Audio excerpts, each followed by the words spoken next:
Ladies and gentlemen, our split has concluded. My watch is over. I was hired for the Los Ratones job for the LEC run. I say right away, I don't know what the future holds. It's not my place to say. Nothing. I really don't know what the future will hold. I think the general sentiment is that we hope to stick together. But it's still kind of not my place to say. I've been in the team now for 4 months. I think that the general sentiment is that we want to do things together somehow. Maybe it's not competition, maybe something else. Like, it's really not my place to say. So I guess I can start there. What the future will hold, I have no idea. I know everyone wants to see more from Los Ratones. We wanted to see more from Los Ratones, but I think you guys just have to wait. If I can stay involved with the Los Ratones squad, I'm very happy to do so in any capacity. I've had so much fun, and I feel like I've made friends for life, during my time. So easily. That's the main thing for me is, like, with esports, I have friends, but they're all in different locations, and if I can find ways to reconnect with friends through esports, through Los Ratones, I'm very happy to do so, Nevertheless, let's take a look at some of the questions. AMA on Pedro Pipos. Caedrel gave me permission. I asked him graciously. I said, "Humble King." He said, "Bro, stop asking me, you bitch. You're my friend. Just do it." I was like, "All right, sorry, bro." Honestly, I don't have a question. I just want to say that I've watched you since he was a player in the early days of the league, really showing my age now, to all the transitions, different roles, and finally the coach. I just want to say you've always seemed down to earth and wish you the best with whatever happens going forward. Damn. That's very kind. Thank you, Thobane.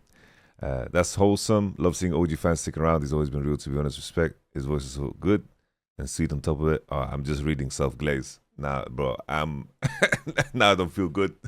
I'm just reading Self-Glaze. I need to not read the Self-Glaze. Thank you. Cardiacon, what was the best memory you've had while in Los Ratones? Heartwarming, memorable, any moment that you remember very distinctly and you feel that you will continue to remember? Honestly, I can tell you guys this. When we finished the Shifters draft, I was quite angry. I was quite angry because, we went through all our draft scenarios. And a draft scenario that we wanted to stay clear from. So basically, I'll give you guys this insight. So when you're in a position, when you pick Rise, you need to really consider how his matchups will progress in the game. Meaning, you have the situation where if Rise is picked, you want him to be strong against the top laner too, because you want him to win both sides of the map. And if you're in a situation where Rise doesn't win a side of the map, his leverage in the game is a lot worse. You can get away with it a little bit more because he scales really good with Actualizer, but the main challenge in such a game is that if you lose side with Rise, you're not going to get any traction in the game. So, the Shifters game, let's pull it up. Los Ratones versus Shifters. So this draft, right, it's quite funny because we went through this exact draft scenario, and I told the guys that we should never be in a situation where we end up on Nami, Gragas, 4-5, because the enemy will pick a bruiser on 5, and then they're going to murder us, right? Their bruiser that buys Mercs is going to win side against Rise 2 because top lane gets more XP, and we're going to be in trouble. And we all agreed. We all agreed in the draft meeting. We all agreed in the draft meeting. And then, when we're in this champion select, they pick Nico on 3. We are on Caitlyn. I say, guys, we're in the right scenario. We need to look for the Kled angle. We need to play it. And then suddenly, in the draft, everyone that agreed with me in the room, they say, "Yo, this looks like a good Gragas angle." And I'm like, then I hear another person say it's a good Gragas angle. And then 4 people are saying it's a good Gragas angle. Except my mid laner. My mid laner is just rolling his eyes. Nemesis is rolling his eyes about the Gragas. And at that point, I'm not going to fight on stage against 4 people that want to pick Gragas. It's just not good form, There's a lot of moments where I fought in draft and I put my foot down, definitely. And then we're ending up there with Rise, Nami, Gragas. And I'm like, they're going to pick Nidalee into Gragas. And Baus, of course, says, I'm going to mess him up. But the thing is, bro, we played against this Nidalee in Scrim like 2 months ago. Like, I remembered it, you know? And he was on the tower at one of the CS down. And he's, you know, Baus is like, I'm gonna win. I'm like, all right. And then we go into the game, right? We go into the game and we are getting murdered. We're getting murdered, you know? Because all of these pieces, it's like, I'm like, okay, if we play a Rise draft, I want a support that can play actively with Rise. We need to play a trio lane, Pantheon Caedrel, not good pairing, whatever. And then we ended up in the situation. And then when we made the massive comeback, obviously fantastic. We made a massive comeback. The Gragas was insane. Nemesis had his moments too. The thing is, imagine for a world here. So my biggest fear, right? Imagine that draft that we just had on screen, right? We have Rise, Pantheon, and of course, Caedrel. So Caedrel already very limited with what super pairings you can do, right? And then you have the situation where the enemy went Talia, and then they picked Nico on 3, right? So imagine the enemy team, if they did this, we are not winning this game.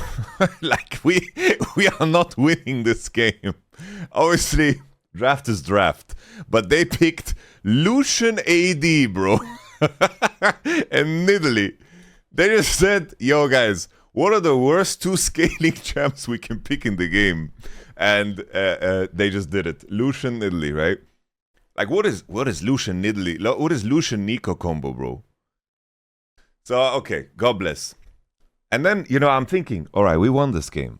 It's like, in the debrief, is everyone going to think that this was a good draft? And then at debrief, everyone's like, yo, this was unplayable. I was like, all right, thank God. All right, we got the win and the lesson landed. I'm like, all right, God bless. Oh. All right, thank God, you know, thank God. Like, I was screaming like crazy when we won the game because we really needed the point. We really needed the point. So this one felt amazing, you know. We were screaming. I remember Sarah was just jumping up and down. Like, she just jumped me. I'm like, Jesus Christ. Sarah was screaming like she just won the world finals, you know. Like, this game was so important. Because obviously, we didn't have like a big conversation about it. But at this point in time, we were still in the headspace that, you know, maybe we need 4 wins to make playoffs, whatever, you know. But this game was extremely important. Extremely important. We wouldn't even had a chance at the dream. And obviously, all teams make mistakes. All teams make, you know, problems, whatever. It just shift us really through, you know. Like, they had Nash and Nidalee was grouping to throw spears and to heal people with Trinity Force. But that's just the name of the game, right? People don't know how to close games with Lucian and Nidalee. They had more risk with a higher upside in the early game. And we had a very tricky draft to play, you know. Like, we tried to fight this Nidalee with a Rise on side. But, like, nowadays, you know, your Nidalee, the enemy Nidalee, is a top laner that has 2 levels ahead of your Rise and has mercs, so it's very difficult to piece it together. But this moment was very memorable to me, you know. If the question is more related to, you know, things outside of the game, I don't know. It was just, you know, the moments that really stood out was when I saw the guys come closer to one another, you know. It could be as simple as, you know, saying, sorry guys, this was wrong of me. I will work to fix this. And that was like, you know, it's such a big deal because, you know, keep in mind, players and everybody works, especially in this team. Everyone's working their absolute hardest to make the team work, right? And in that, people need to have space to be themselves. And at the same time, you know, you need to work together. That's the difficulty. Sometimes people work insanely hard and pour energy into something, but they move in opposite directions. And that's where people get frustrated. It's like, oh, this guy's not doing what I want him to do, but he's not doing what I want him to do. But in reality, everyone really, really cares. And to find a way to navigate that, to build the bridges between people, there's a magic to it, you know, because you keep trying different ways of making sure that people connect and are on the same page and show up for each other's like weaknesses and build up each other's strengths. And then suddenly, like, there are moments that are so crucial that it's like a switch is almost flipped, you know. And the magic isn't in knowing exactly what to say in what moment. It's more about just always trying and never giving up on something. And I think that's the main thing for me, is in the context of how December scrims were and early January scrims were, we maybe had like a 10% win ratio. We were losing every single scrim. A lot of the games were done in 5 minutes, and it was just suffering, you know? Meaning that everyone in the game knew the game was over, and your patience was just getting tested and tested and tested and tested. Because there was a new season, and at the same time, we had a lot of catching up to do to all of the LEC teams. The new season put a completely new spin on the whole game, which required us to relearn the game and at the same time to catch up on the basics, which made it very difficult to navigate the data. But the fact that we figured out the game side is something I'm very proud of, but the fact that we also at the same time made the relationship stronger through hardships, that to me is just, you know, a lot of those moments which maybe are a little bit too personal to share, that I remember the most in my heart, you know? Just like genuine growth, you know? Hi, Yamato. Did you guys have any spicy picks planned for BO formats already, or was all focused singularly on BO1s? From our perspective, we pushed very hard to only have BO1 scrims because we weren't qualified. We also didn't have a lot of scrims with, you know, the majority of LEC teams in week 2, 3, 4. We scrimmed KCB, we scrimmed Team Retics a little bit because we basically, there was a hierarchy and we got kind of ostracized. People didn't want to scrim us because we were a very unique team, and people just prioritized what would be the best practice for them. So it's not an indictment on the other teams, it's just they prioritized what they deemed as best practice for them. There were 12 teams in the league, and us and KCB were left in the lurch, and then Team Retics was last on the totem pole. And a team that we also scrimmed plenty, which deserves a lot of respect, this team is Misa Esports. Misa was a really good team, by the way, with 113 and Hype and Slow Q. Like these guys are damn good, by the way. They are really good. We had one scrim against Navi on the final day. Nevertheless, like, we were focused on BO1s. We didn't delve too deep into Fearless, but I do think that 16-3 opened up the mid lane pool a lot. And you know, with Phase Rush being nerfed, it meant that you could experiment a little bit more in the mid lane role, which would have been really good if we could earlier in the split, right? You guys remember it was Azir Orianna heavy. I'm happy, you know, a lot of the champions that we did prep were champions that showed up. We did prep, of course, Velia's Nidalee. Nidalee was something that we talked about a lot. The Yone into Azir was something that we cooked up. The K'Sante, I know that people hate the K'Sante, but we put a lot of effort into the K'Sante, and it was doing really well in scrims. So that was one. I know that Baus was also cooking up his Rumble. You know, there are some nuggets there. There are some seeds that we were planting. But obviously, coming into the weekends, we were always focusing on what we were best at. And in our position, considering this was the only split we were planned to play, we didn't really think long term that often. It was always short term. So there it is. Also, as a side note, I hope this LR run changes the general perception about your coaching merit. You achieved great things with the limited users you had, and I believe that it was an unfair perception at that difficult KC run. I hope you eventually find another person to come back to coach. I doubt this is going to happen, you know. I appreciate it. I understand that the community is very, you know, looking at the short term, and my KC result on paper doesn't look good. I don't mind too much about community perception. I care about how my former players perceive me. I care about how my teammates perceive me, my peers. I care about this mostly, but obviously I appreciate the kind words. Thank you very much. Friginator, can you elaborate on the theme of Baus going from not listening to coaches and then starting to take them seriously and then suddenly starting to slap the opposition? I made this video quite some time ago of what I would expect if Los Ratones joined the LEC. And I think that video aged incredibly well.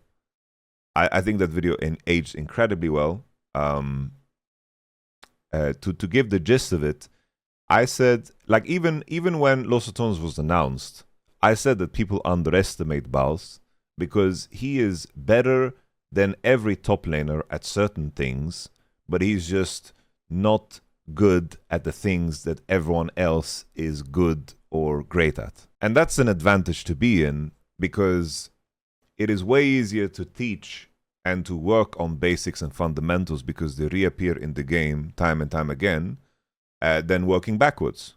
I said the same about Velia, right?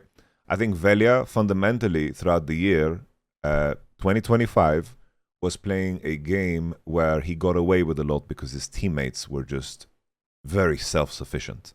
So he was allowed to play his own game in a lot of the games, his Viegos, his Kindreds.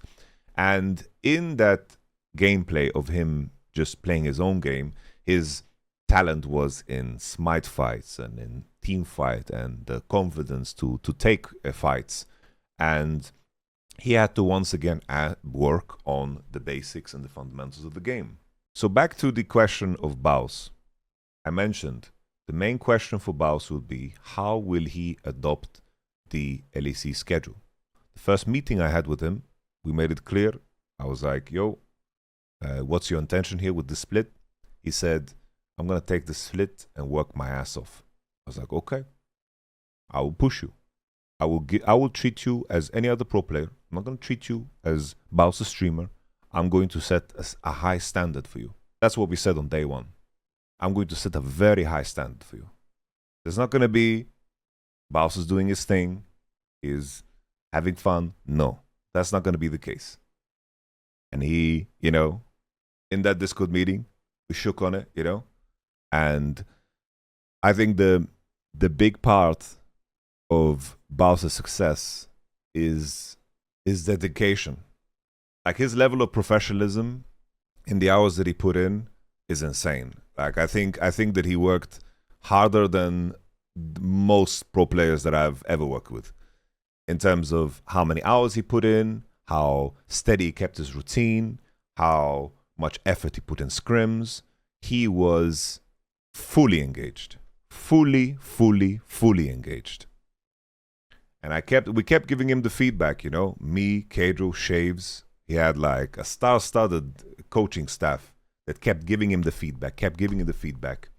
And there were times where it was very difficult. There were days when, like, we were scrimming and a player like Nako was like farming him, Very, very hard days at times where, Baus was feeling like, yo, I'm letting the team down. Like, this is very difficult. And the main thing I kept telling Baus is like, you need to remember when you do the things good and pull confidence from that. Because experience is only experience if you can actually pull from it when you experience it again. So whenever he was doing things right, I said, put this shit in your memory bank. You're capable, Baus. And then I kept telling Baus, yo, the distance isn't that large. You just have to do this repeatedly. Repeatedly. I don't know how to say the word. And the thing is, Baus put in the hours. He put in the hours. He was grinding. And I have to say, like, week 3, 4, 2, he was smurfing, bro. He was smurfing. And Baus is very, very self-critical, Very self-critical. He was very hard on himself. And I think that's the part that made him pretty damn good. But this level of professionalism from Baus, goated. Was, on my side, very easy to work with. I think that the whole streaming and the year of doing it on stream and having lighter competition, I do think that made more moments of content.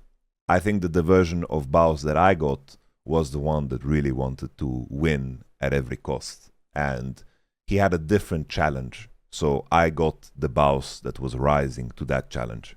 What a pleasure to work with Baus.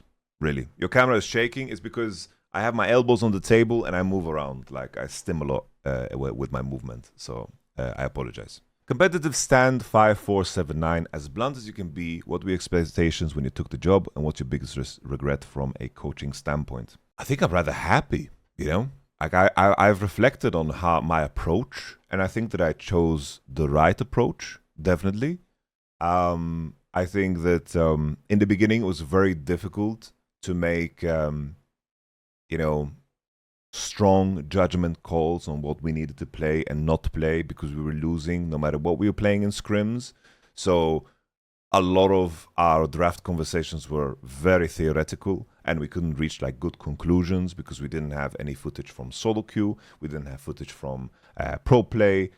We were really drifting, you know, which made it very difficult in the beginning. The first week was very difficult because our data just wasn't solid, you know. And if there was like a regret, I do think that the Navi draft was a form of regret. I will say right away, it's like I want to do a breakdown of the prep and the scrims leading up to every week and do it like by week segment. But the Navi game really stood out as a massive pain point, because this, I just put the boys in a position where they just couldn't win. This was just not winnable.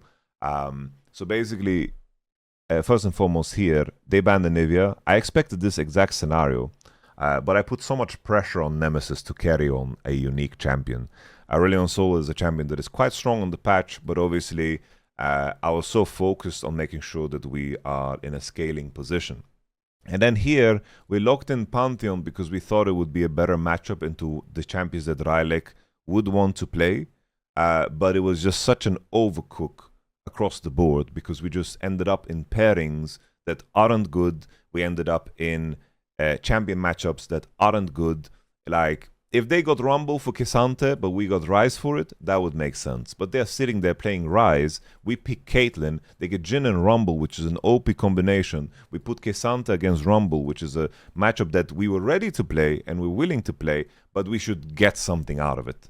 You know what I mean?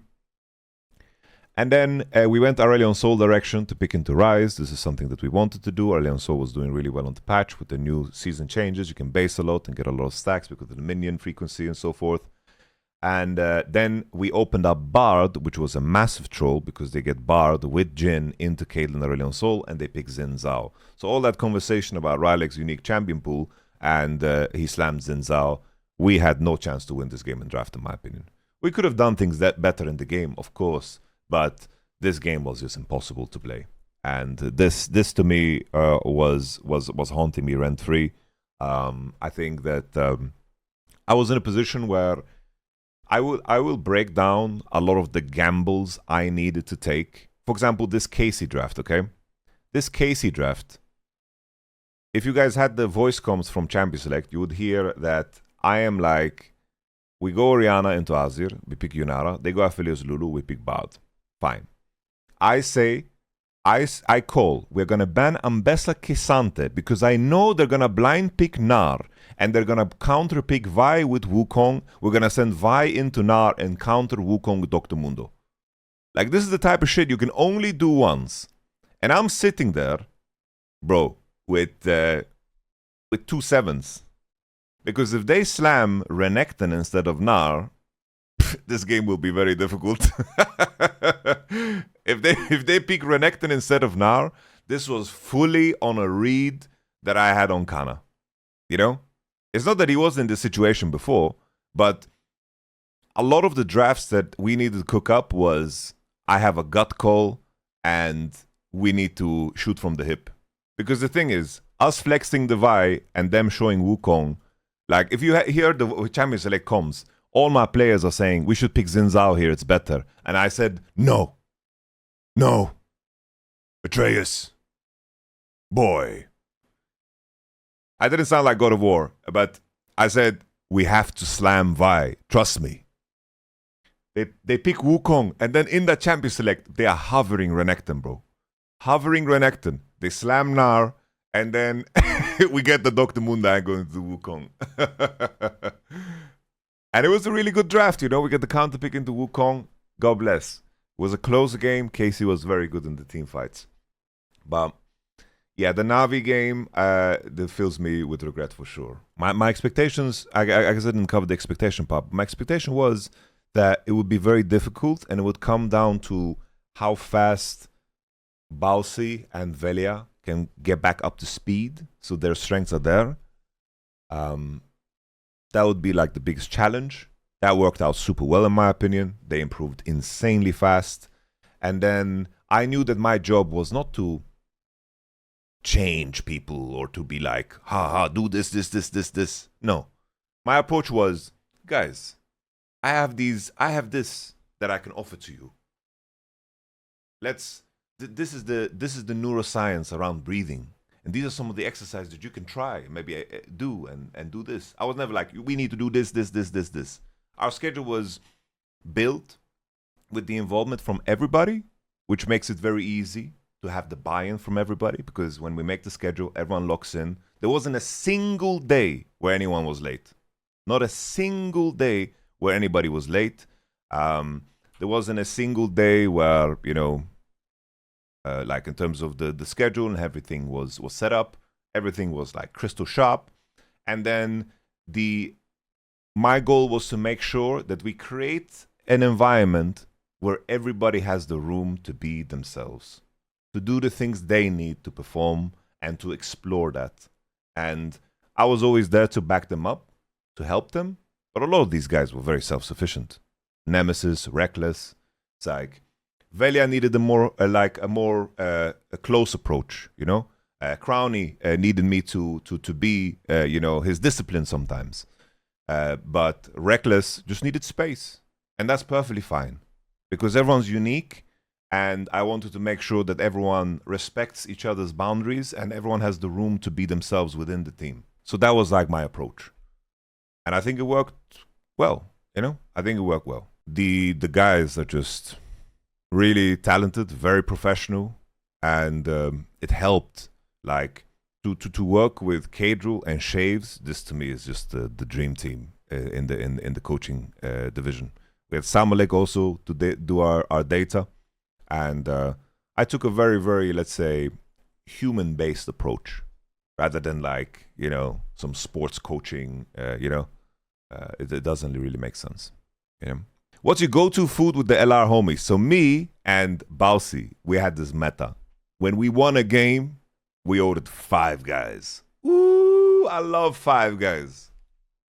And me and Bausi, we had a very good understanding of how to make a good burger. You put green peppers in there, bro. On some days, I went burger, hot dog, Cajun fries into chocolate milkshake. Woo-hoo-hoo. Let me tell you, the purpose of vegetables in subs or in burgers is to add a crunch. Stay away from tomato. Stay away from tomato. Tomato is delicious. Don't get me wrong. I love tomato. Tomato sauce. Tomatoes. But tomatoes are too powerful. They take over the burger. Vegetables are there to add a crunch. Don't cope that you're adding vegetables to make your burger healthy. Come on now. Otherwise, we ordered also from this place called Ma. So like basically when we were hungry, people in the office just said, Ma, Ma. And then we knew we were ordering Ma. Ma is basically like Korean beef. Ma.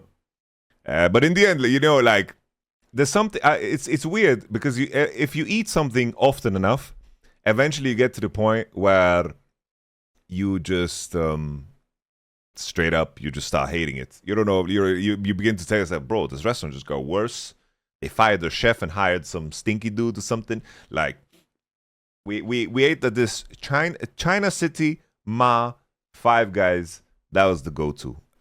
We also had like this catering service called Bella Bona, which was kind of nice, you know, very prize-worthy, but I would always forget my order, bro.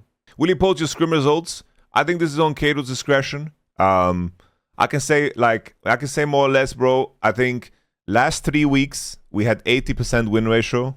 The other time, so last 3 weeks, 80% win ratio. We had a period in December where we were winning. We like 5-0 G2, felt really good, you know. But then between like late December into early January, I think legit we won 10%. 10% scrims. We were getting blasted. Completely blasted. So it was up and down. But trajectory was going up, you know? Really, really good trajectory. If Los Ratones somehow stay together for another run, would you stay as their head coach? I would love to. If I can do anything, bro, with these homies, I'd do it, bro. Like in a heartbeat. For those who don't know, I have always said, people ask me, like, what was your best Easter experience? 2018 Vitality, Sandbox, Los Ratones. Easily, bro. Bro time. Is there a possibility to see LR in any tournament ever again? I love Los Ratones. I wish you guys all the best. Also helped me a lot during a very hard time. Me too, man. It also helped me a lot too. I can't comment on this. This is not my place. I can't. Right Wing 1, is there any chance for Los Ratones career bootcamp solo queue challenge and some fun tournament games with other LEC teams? I'm going to manifest by asking about it every day. We are talking about potentially going to Korea together. Yeah. So there's that. I guess I can say that. You know, we might be going to Korea together. Hi, Yamato. Been great having you on the team. What would you say your biggest challenge was Los Ratones compared to the CG coach, and what was specifically when you felt the most proud? I think the biggest challenge is something I've mentioned. You know, like when you have to catch up on the basics of the game, and also there's a new patch, and there's no solo queue data, and there's no competitive data, navigating what to play is super difficult because you can only go so far off of scrims. You know, we talked about it, but a lot of people were like, why are we picking Corky, Java, and Rise? Like, you're trolling. Thing is, like, this was a pretty good read. Like, this was a pretty good read. Not for us, right? Because we couldn't execute the Javan in the early game, and we are not like a snowball-heavy team. But if you looked at the global scale, like let me just pull up how well Javan is doing, okay? Let's just pull up how well Javan is doing, so I don't go insane here. Just pull up how Javan is doing. We took a top leagues. Like, if we just look at 16-1, bro, like I defend, bro, 2 of these losses are ours. I had a good read. It was just not good for us, you know? We weren't a team that was like really good at slamming the early games and taking over the game, you know? 22 soul point, that wasn't our strength. So we had to pivot, of course. But we were working with very like limited data, confusing data. It was tough to navigate that. And not only that we were navigating on bad data, we also didn't have a good grasp of the patch yet, you know? Not the patch, but like the, you know, we didn't have a good grasp of how we wanted to play the game, the macro steps, when to base, when to go. Because someone in chat said, yo, because LR is the meta, you have your own meta. That's the thing. We were losing every scrim. It was tough, you know? It was tough. So it's like Java is insanely strong, but it requires you to snowball max, you know? But that era was the most challenging. Because on top of the scrims being difficult, it also wears you down as a player, you know? Really wears you down as a player. It's like you go into a scrim, like, I could tell you guys, the meta was gank mid. Support jungle, gank mid, every cooldown you have. Azir Orianna, we were playing Azir Orianna trade every single game, and we were getting ganked on CD, and the other teams were just so much better than this. Scrim against G2, Labrov, Scumon, they're on caps. Like Nemesis was just like patiently tanking ganks, you know, and then like the Orianna Ozzy matchup was really like, oh, if one side is ahead, then you get suffocated, you get cooked. That was like what was happening in Scrims. So we were really struggling, you know, really struggling. But I tell you, the patience that the guys had, you know, there were moments of tilt and so forth, but people bounced back. And next day we tried again. Next day we tried again. Next day we tried again because everyone realized, yo, there was no other way to do it, you know, no other way to do it. A big respect for Nemesis to maintain like patience throughout all of that, you know. Like Nemesis is the most pragmatic person I've ever met, you know, like just ruthlessly pragmatic, you know, like.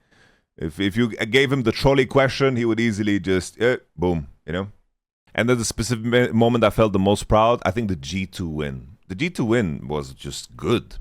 I feel like we outplayed G2 every step of the way. We had a better draft. We outplayed them in team fights. We outplayed them in the early game. Outplayed them in the mid game. Like, we were just better. And that felt amazing. You know, that felt fantastic. Because MCoy, we were getting smacked around in the early game. And then Baus was doing, like, messy shit on Poppy. Shifters, we had a massive comeback. Team Heretics, you know, weren't that good at the time. But that G2 game felt amazing. Really felt fantastic. Hi, Yamato. Thank you for everything. Do you think Riot will renew the ERL invites for next Versus after this year's success, despite not having lost Ratones anymore? First to that question, I know that the LEC is changing a lot. I don't know. Like LEC, so basically what I know is that the lease is ending on the LEC studio. And I think there's a world where the LEC is going to head towards having road shows, and people are going to have their bases in Europe, all over the place. And instead of having a studio, they're just going to have road show matches and then a lot of games online. That's my guess. And maybe I'm revealing something that I can't reveal, but honestly, who cares? Like, what are they gonna do? Kick me out of LEC? Stopping me from having LEC co-stream rights? Like, and I think in conjunction with that, I think that the LEC, like, I would be very surprised if the ERL system is not gonna turn into LEC 2, because I think that's what it should be. And I do think there's synergy to be created, and I just wonder if the LEC teams are going to let up or what's going to happen. But I'd be very surprised if LEC Versus continues unless there's a massive incentive for them to have a team in.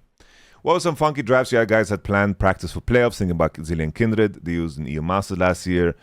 We had some moments where we were like, yo, if they pick this combo, like there was a draft where they played, like we were expecting like Ambessa, Vi, Talia, and then drop mid. We want to play Zillion against the Vi Ambessa combo. That was one. I did feel like we managed to play a very wide range of unique champions on stage, like Aurelion Sol, Yon into Azir. We got to play all the top laners, you know. There was also some talks about Jinx, Twitch, you know. I'm sad we didn't get to see, like, Reckless is a crazy good Nico, one of the best Nicos. I'm sad we didn't get an angle to play it. Crazy good Nico. In terms of the combos, the thing is that we were very, you know, B1 oriented, you know. So there were some moments where we explored some depth, but at the same time, you know, we kept it nice and tight and clean, you know. Hey, Amaro, big fan of yours, kid on the team. Just want to say how much fun it was, still is, supporting you and the boys. Very proud of you. Everyone managed to accomplish in such a short amount of time with a limited opportunity. From that, it looked like LR's was almost perfect. Everyone put their heart, sweat, and tears for 100%. And from the viewer side, we haven't been this excited for EULOL in years. Honestly, like, as a viewer, before I joined LR, I felt the same. It was fantastic. As a viewer, I loved watching Los Ratones. Addicting. To be a part of it, even more addicting. From a vast experience in the scene with Big Oaks and now with Los Ratones, what do you think that the other LEC Oaks could learn from Los Ratones? It's very difficult because it's not that easy, right?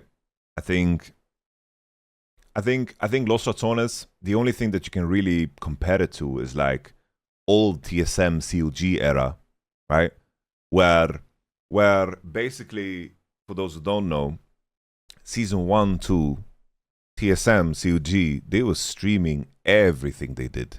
Everything they did was streamed, and there was a clear buy-in into the story. You were there for the moments, because what will be fun, people say content.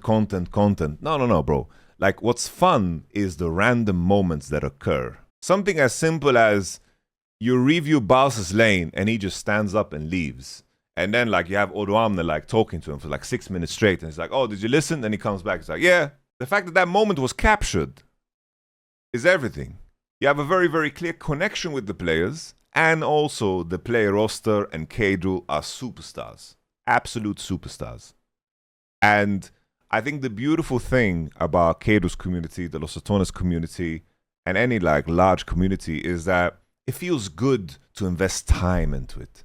It feels very rewarding to invest time into it. That's the crucial thing, right? It's like watching a TV series. If you invest time into something and you know you're going to get rewarded by either being a part of a community, talking, it's like something as simple as, like, I like watching The Sopranos, right? I'm rewatching The Sopranos. And then I'm going into The Sopranos subreddit where they all meme and they say random lines from the movies, like from the series, and out of context, in context, and it's just funny. And then you're like, you sit there and it's like, oh, like me watching the series, I understand this shit. And it's fun, you know? That's why Game of Thrones, it's like, rewatching Game of Thrones is torture. Because you know at the end it's shit. It's shit. So it just kills everything. The continuity and the respect for your time, you know? But now, like, look at the LCS. The LCS, the big teams left. TSM, COG, whatever, renamed, gone, bye-bye, right? It renames, it reschedules. There's no continuity. Casters change, casters don't change. Dash is there, Dash is not there. There's no continuity. Continuity is crucial. And that's why when people say that co-streaming is killing League, no. Caedrel's keeping League alive.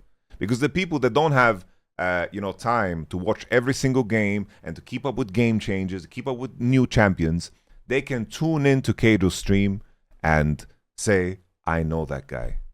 That's the guy I saw beat, Minecraft speedrun with One Pixel. That's the guy that I saw who cancelled it. That's the guy who cast World Finals. I know that guy. And I hear Baus get a Twitch chat message, and someone wrote, Baus, I found you on Grindr. And he reads it out loud. He's like, Baus, I found you on Grindr. And then he just said in a regular voice, nothing.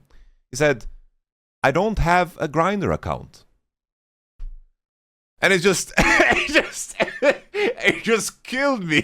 The delivery, Or I hear Crowley like going insane, I just like completely tweaking, or like is crazy, The purity of that form of entertainment is also like something that you can't mimic. So it's a factor of having entertaining personalities, having access to moments that happen organically, and then the level of continuity, right? Feeling like you invest time into something and there is an end game. There's something that you can come back to. Because it's very exhausting where, like, if you watch something, like people tell me, you should watch Firefly. I'm like, bro, they canceled it after one season. Why on earth should I watch that shit? To just get annoyed? To be pissed? Come on now. All right, long rant over. Come on, we all want to know, is there a chance for Red Bull to get us a spot? And how many cans should we need to buy on yearly basis to make this happen? In my years watching Pro League of Legends and by extension esports, I've seen many different sides of how esports companies run, both good and bad. How did LR as a company compare to your previous experience? Los Ratones was really good. Really, really good. Mitsuko, Sarah, Caedrel smurfed their ass off. All right? Insane. So let me tell you guys our situation. We stayed at a hotel that had a delicious breakfast that was 2 minutes away from the office, and that office had crazy high-speed internet with streaming rooms, individual space, and insanely stacked computers. The funny thing is, they bought so good computers that they were too good for League of Legends. Because League of Legends is unoptimized garbage. A game that I love. Sorry, Riot Games. But unoptimized garbage. It's like, this graphic card is too good, so you will now lag. You know? Food. Really, really nice, bro. Like, anything that I had as a concern, okay? They addressed it instantly. So I could use my experience, you know, and say, guys, we need to be careful about this. These are things that we're going to run into as problems. And I could easily, like, Sarah was doing her first run at working with Riot and dealing with all the paperwork and dealing with all the Riot. I know how to deal with Riot. Anything I could ask or anything that I needed, instantly. Boom, boom, boom, boom. A side selection, any paperwork, bugs or like reports or timings, everything. Sarah was super sharp. Really, really smooth. We had basically lunch and dinner was covered. We could order from a vast menu. It would be delivered. I told Sarah, we need to figure out laundry. You know? The players need laundry. She figured out the laundry service. They would deliver these green bags to us. We fill them up with our clothes. We mark the bag. They would come pick up the bag, do the laundry for us, come deliver it to us. So we basically had a situation where anything that distracted from us playing the game, they were hell-bent on making sure that that's out of the way. And there's nothing more you can ask for. Our office was insane. Hotel breakfast is insane. I need to go back to making my own breakfast. Bro, this morning I reheated the carbonara my fiance made yesterday instead of making breakfast. I'm spoiled. Delicious carbonara, but for breakfast. I love the fact that everything was so tight-knit. Small group, everyone that needed to be there was there. And we interacted on a daily basis. We were together every single day. You know, something that I did was that I bought a chessboard, left it on the table. I bought a board game called Love Letter, left it on the table, just to put little traps out for people to interact. And what happened over time is that after Scrim, everyone was always hanging out. Organically. Every day, Velia versus Baus chess game. Love Letter we would play. We would keep track. We would keep score. You know, this was amazing, you know? And it's fantastic when the managers are involved in that too, you know? That's just amazing. Caedrel would come out. Everyone, we would just be together, you know? It was very, bro, we cried so much when we said bye. Like, so many tears were shed. The beauty of it in the end is that we are so sad and in pain about it being over for all the right reasons. Hi, Amaro. How are you doing right now? Honestly, I'm going to be honest. Like, I missed home, but when I go home, it like really hit me, you know? It really hit me that, you know, my competitive career is probably over forever. There's these thoughts of, it's like there's, life is built on 3 pillars, I feel like. It's like family, work life, and friends. My family life, I am blessed. Very blessed. I am eternally grateful. And my family life is the only thing that I wish I had the capacity to do more is to put my families more together. Because I have family in Sweden, family here, and, you know, it's, nevertheless, my family life is blessed. I'm very happy. But on the work side, for me, the pain is like, have I achieved the peak? I cannot possibly ever achieve this high in anything ever again. And that feeling fills me with dread. I can't believe I'm sharing this, but I just stare into the wall. It's not only tied to Los Ratones, because I think if we competed the 2 more weeks, made it to Barcelona, that would have felt amazing, but I would still have these same feelings. Bro, what peak you didn't even reach playoff? Listen, I'm talking about my whole career, you muppet. And results are very relative. I get, you know, results are very relative. considering where we were and what we managed to achieve in terms of our level of play, I'm immensely proud. But I'm talking about my whole life.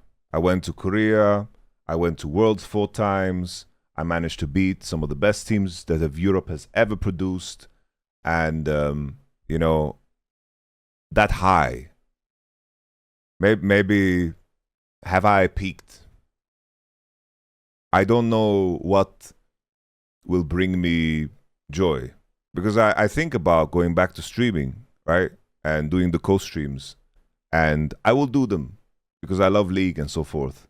But maybe something that kept me going this entire time was that maybe, just maybe, I could, you know, find a project that would reignite my spirit again. Like, this Ratones project was that. It was that.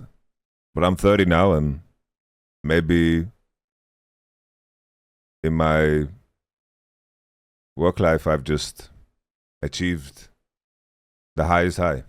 I guess it's common, right? For anyone that is in competition, that drives you insane when you stop competing. But there is a sense of depression.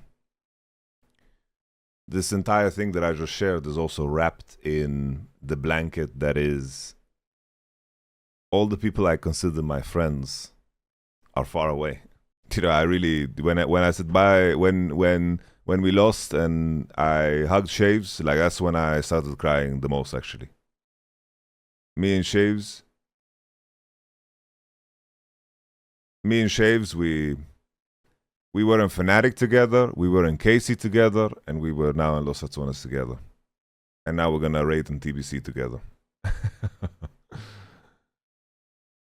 But at least when I do meet people again, it's as if no time has passed, you know? So that's nice. You know, I don't want to come across as like dark and whatever, because things are not that bad. I'm just sharing very raw emotions, and you don't need to feel pity or feel sad for me. Like, I will figure this out, you know? It's just everything is very recent, you know? This is the end of Los Ratones. I think what once lived may never die, bro. Los Ratones for life. Gonna tattoo that on my left butt cheek. Come on now. What was the craziest area of growth you saw from the team or individual players from start of your time with the team to the end? And if possible, any cool mini stories or examples? I think Baus I've talked about enough already, right? About his improvement and how he really mastered the basics and the fundamentals of tracking jungle and making sure that he's safe and securing himself first and lane phase. Massive improvement there. Because in the team fights and the magic that he does, God bless him. Like I just needed him to work on those things so he could pull that off. And then Velginho.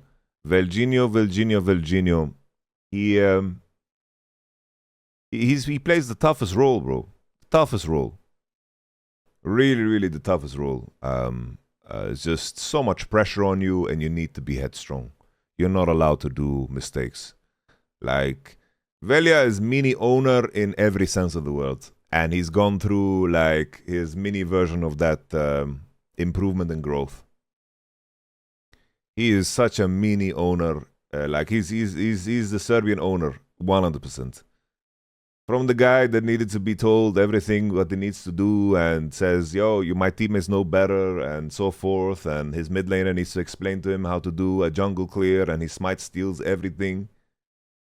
Mechanically fantastic, but needs to be micromanaged low-key to... Yo, I told Velia on day one, I was like, brother, your teammates are going to lane against tougher opponents. They're not going to have the capacity to micromanage you. You need to be sharp. They're going to have to rely on you. And at the beginning, there were days that were tough, days that were better, days that were tough. But then, eventually, you know, through the hardships, it just clicked, bro. Maybe one day I can show some of the scrims that he played, but he was a monster, you know? He would show up, he's like, he would really work. He worked really hard on his comms, talking about his timers, syncing up with his teammates, The fact that he duo queued so much with Nemesis was also massive because they started playing together more and more and more, which is something they didn't do right. Nemesis was very isolated before. And I think they showed the biggest form of improvement because obviously they are the ones that just plain and simple didn't have the LEC experience. And Nemesis, Reckless, Crowny, for them it was about kicking things into gear and like finding themselves again, you know? It's a very different journey. Very, very different journey. And their challenge was more about being elite on a new patch because they had a lot of things ingrained in them, but the game changed so much that they needed to kind of start over in many ways. How the macro is played, how much you can push, when you need to base, and your base timers, and all of these things. That was their challenge, you know? Given your experience coaching a couple of players who were essentially thrown into a complete new environment, what would you say to other players in similar positions who are up and coming and looking to one day be in that same position? It could be advice, encouragement, experiences, do's and don'ts, or anything else. I think it's very important to not take anything personally. And these are two tips that I'm going to give you that you can apply in anything. And depending on how you interpret it, it might have a profound impact on you, or maybe it doesn't mean anything at all. But nothing is personal. Nothing. Nothing is personal. Everyone goes through their own shit, their own trouble, their own things, their own thoughts. And they are that way because of everything they've experienced and everything they've gone through. And if you have an interaction with someone and you interpret it as negative towards you, as a personal attack towards you or what you do,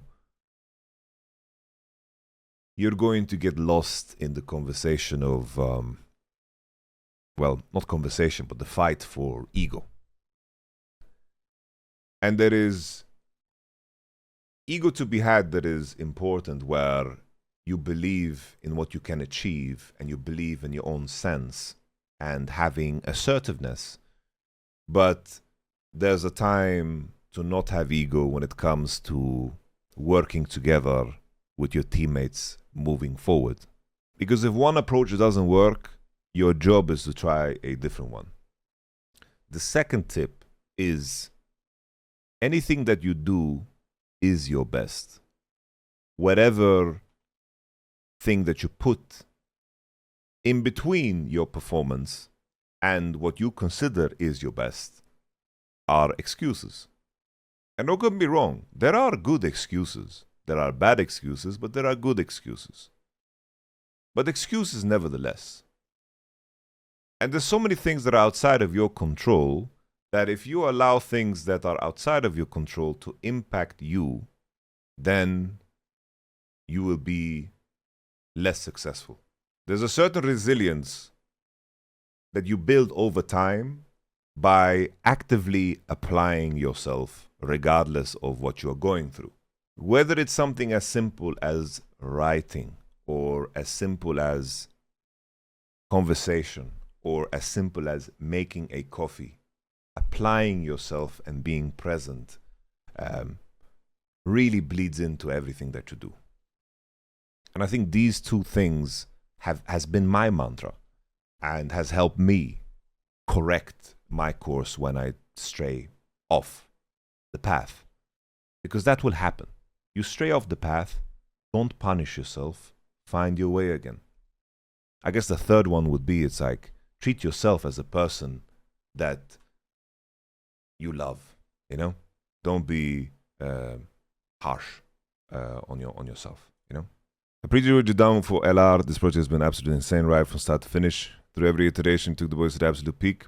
Wow, it's just, I was just along for the ride, bro. It's all the boys, all the boys. First of all, just want to say this was the best season of the league we had in the past few years. The first few losses into tears, the first win to the amazing win streak, to heartbreak, absolutely pure cinema, I agree. Just wanted to ask how the team and the staff are doing mentally. Well, I mentioned, like, I'm feeling some melancholy. I'm feeling some form of depression, definitely. I currently am in a headspace where I have a very, like, negative outlook on my future, but I think it's only natural after 16 years of competing, more or less.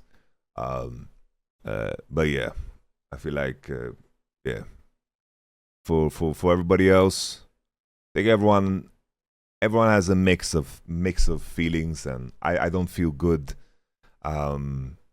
talking on their behalf, but I think it's a mix of thinking and of what could have been, and the satisfaction that is now missed, and I think also the fear of like this being it, you know.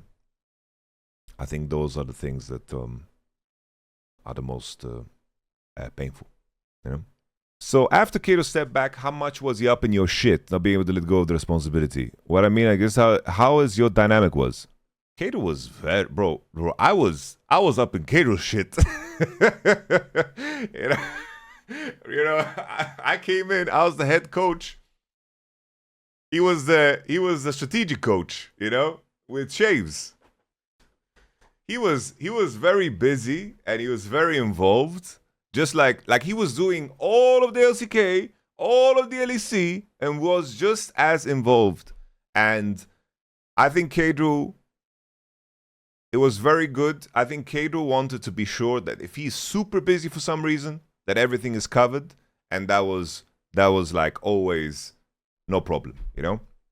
I was always ready to do any of the work if he didn't have time, but the thing is he was involved. He was giga involved.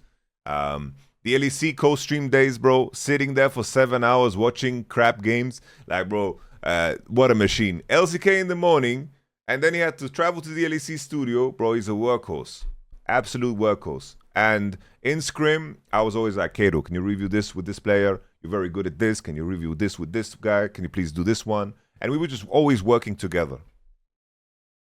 And he always, if there was ever like a call to be made and we did a decision, he always supported me. Always. So it's like, I was head coach, he was strategic coach, and I never felt any type of way. Caedrel's a friend of mine. I see him as my friend first and foremost. And in the performance environment, I saw him as my strategic coach. And it was never anything that was weird or strange or anything at all, you know? Because Caedrel is just a genuine human being. Did he also challenge you? You said Sandbox didn't. Oh, well, like, it depends on what you mean with challenge. It's like we had conversations, we had disagreements, but most of the time we kind of agreed, which made it easy.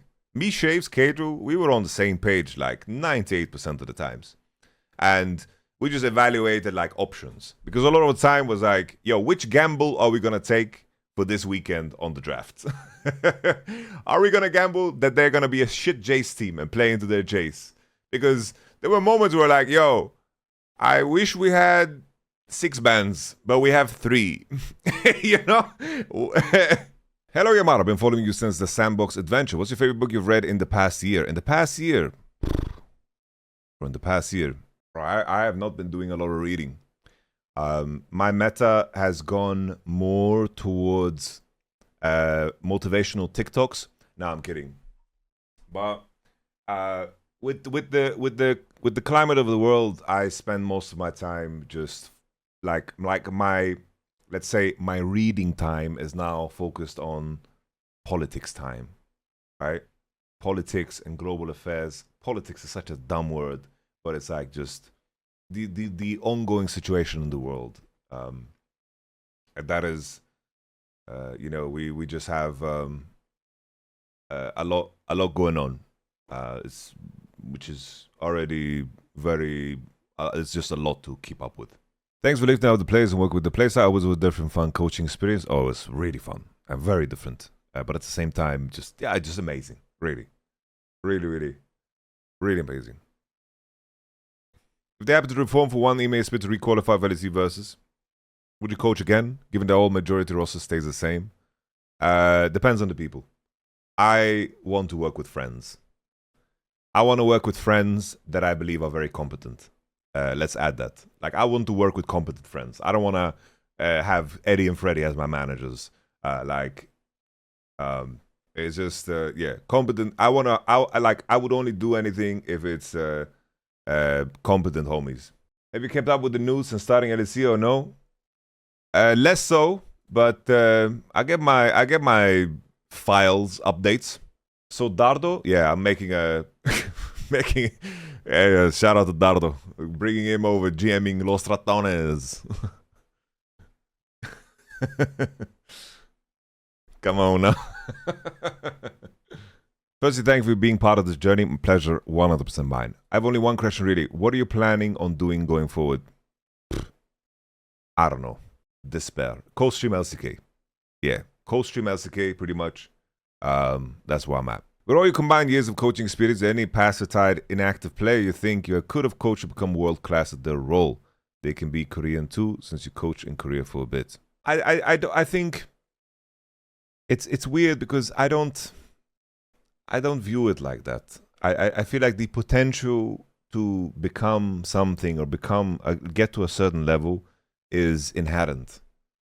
The way the question is framed is as if I have like I believe myself to have some higher power. No, like I just give people pushes in the direction of their potential. If I think that there were some things where I wish that I had, let's say, the right words to tap into potential, bro, this Bobout is still talking about this, bro. People have moved on, mate. It's okay. You can move on too. I think Bo is the guy. Like, Bo is the guy. Bo is the guy. It's just that Casey project, like, just let me finish. Let me complete the job. You know, you hired me. Let me complete the job. Yeah, Bo is the guy. Bo is the guy. And then Fate. Fate was another player. I thought that he was bound for greatness. 100%. So Fate was the best player on Sandbox. I thought this guy was going to be insanely good. Wow.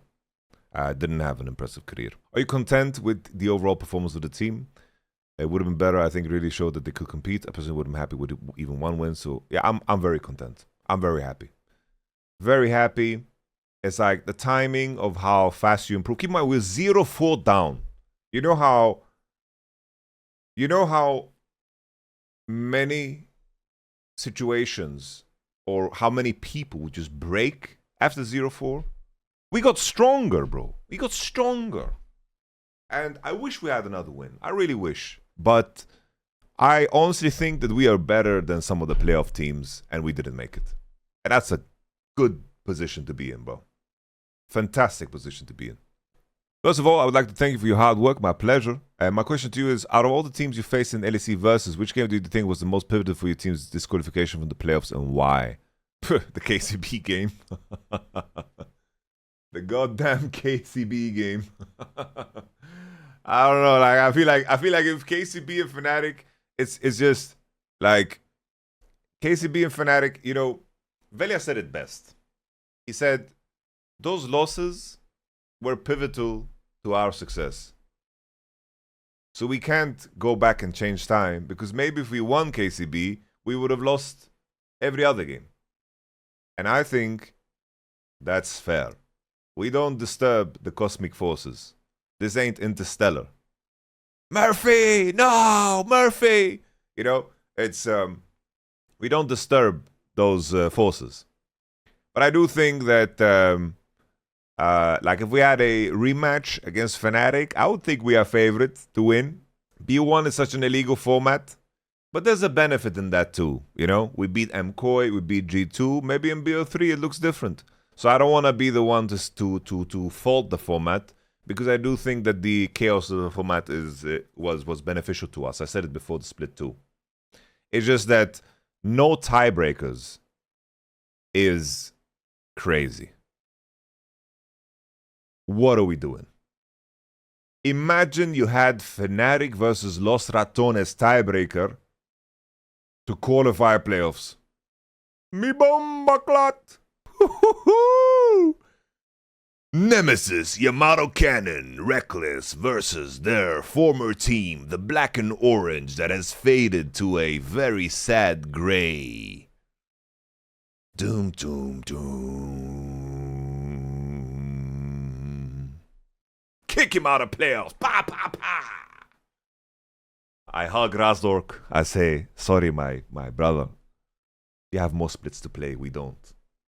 I kiss him on the forehead. Nah.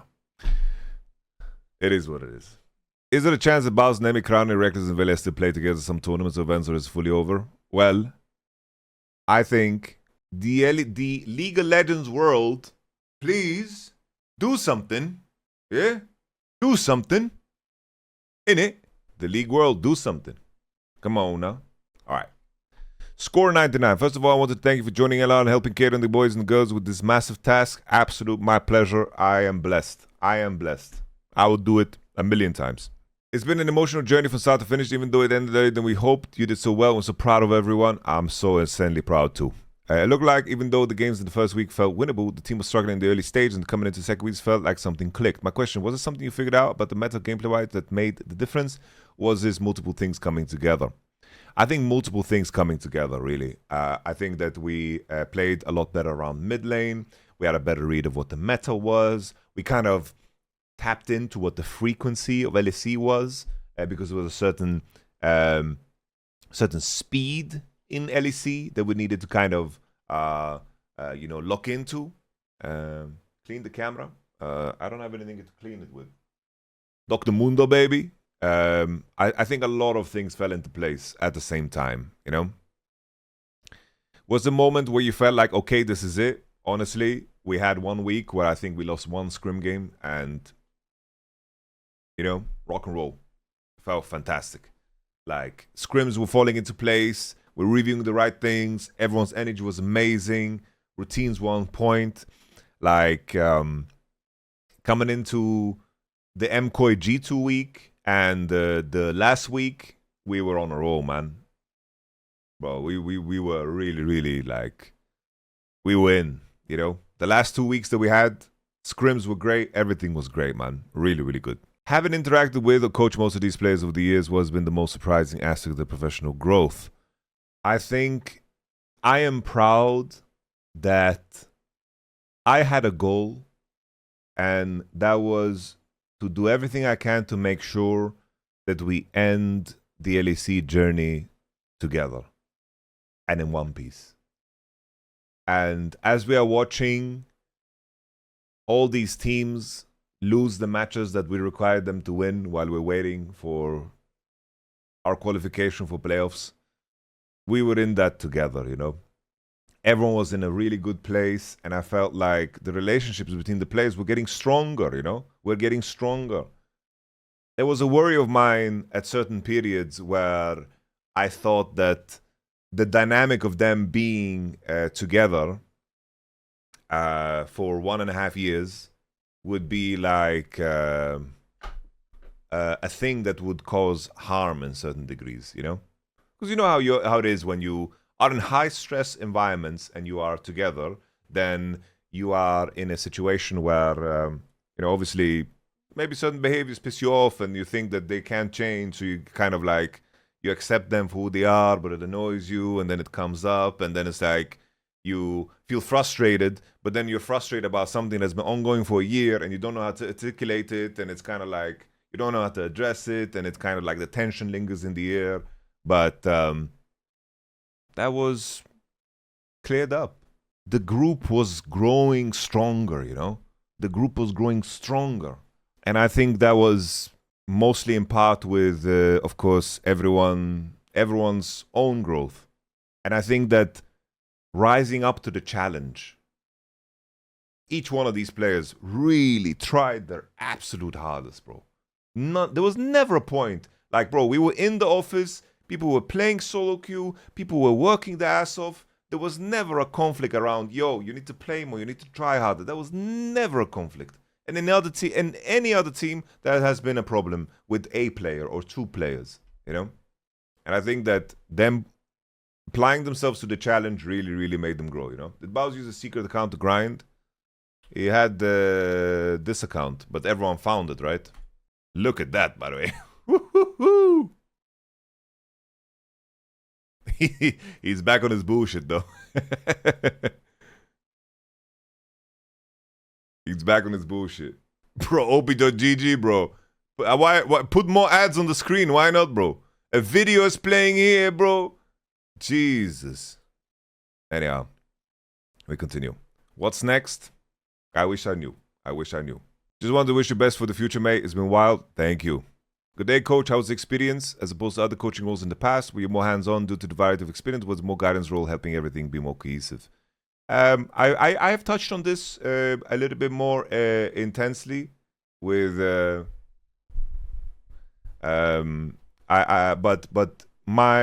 had a very like just a humanistic approach in creating an environment where everyone has the room to be themselves. I think this works often, and especially in this group too, especially because we had short amount of time, and I just made sure that the people had the routines down, the rituals down, and I held them accountable to what was special to them.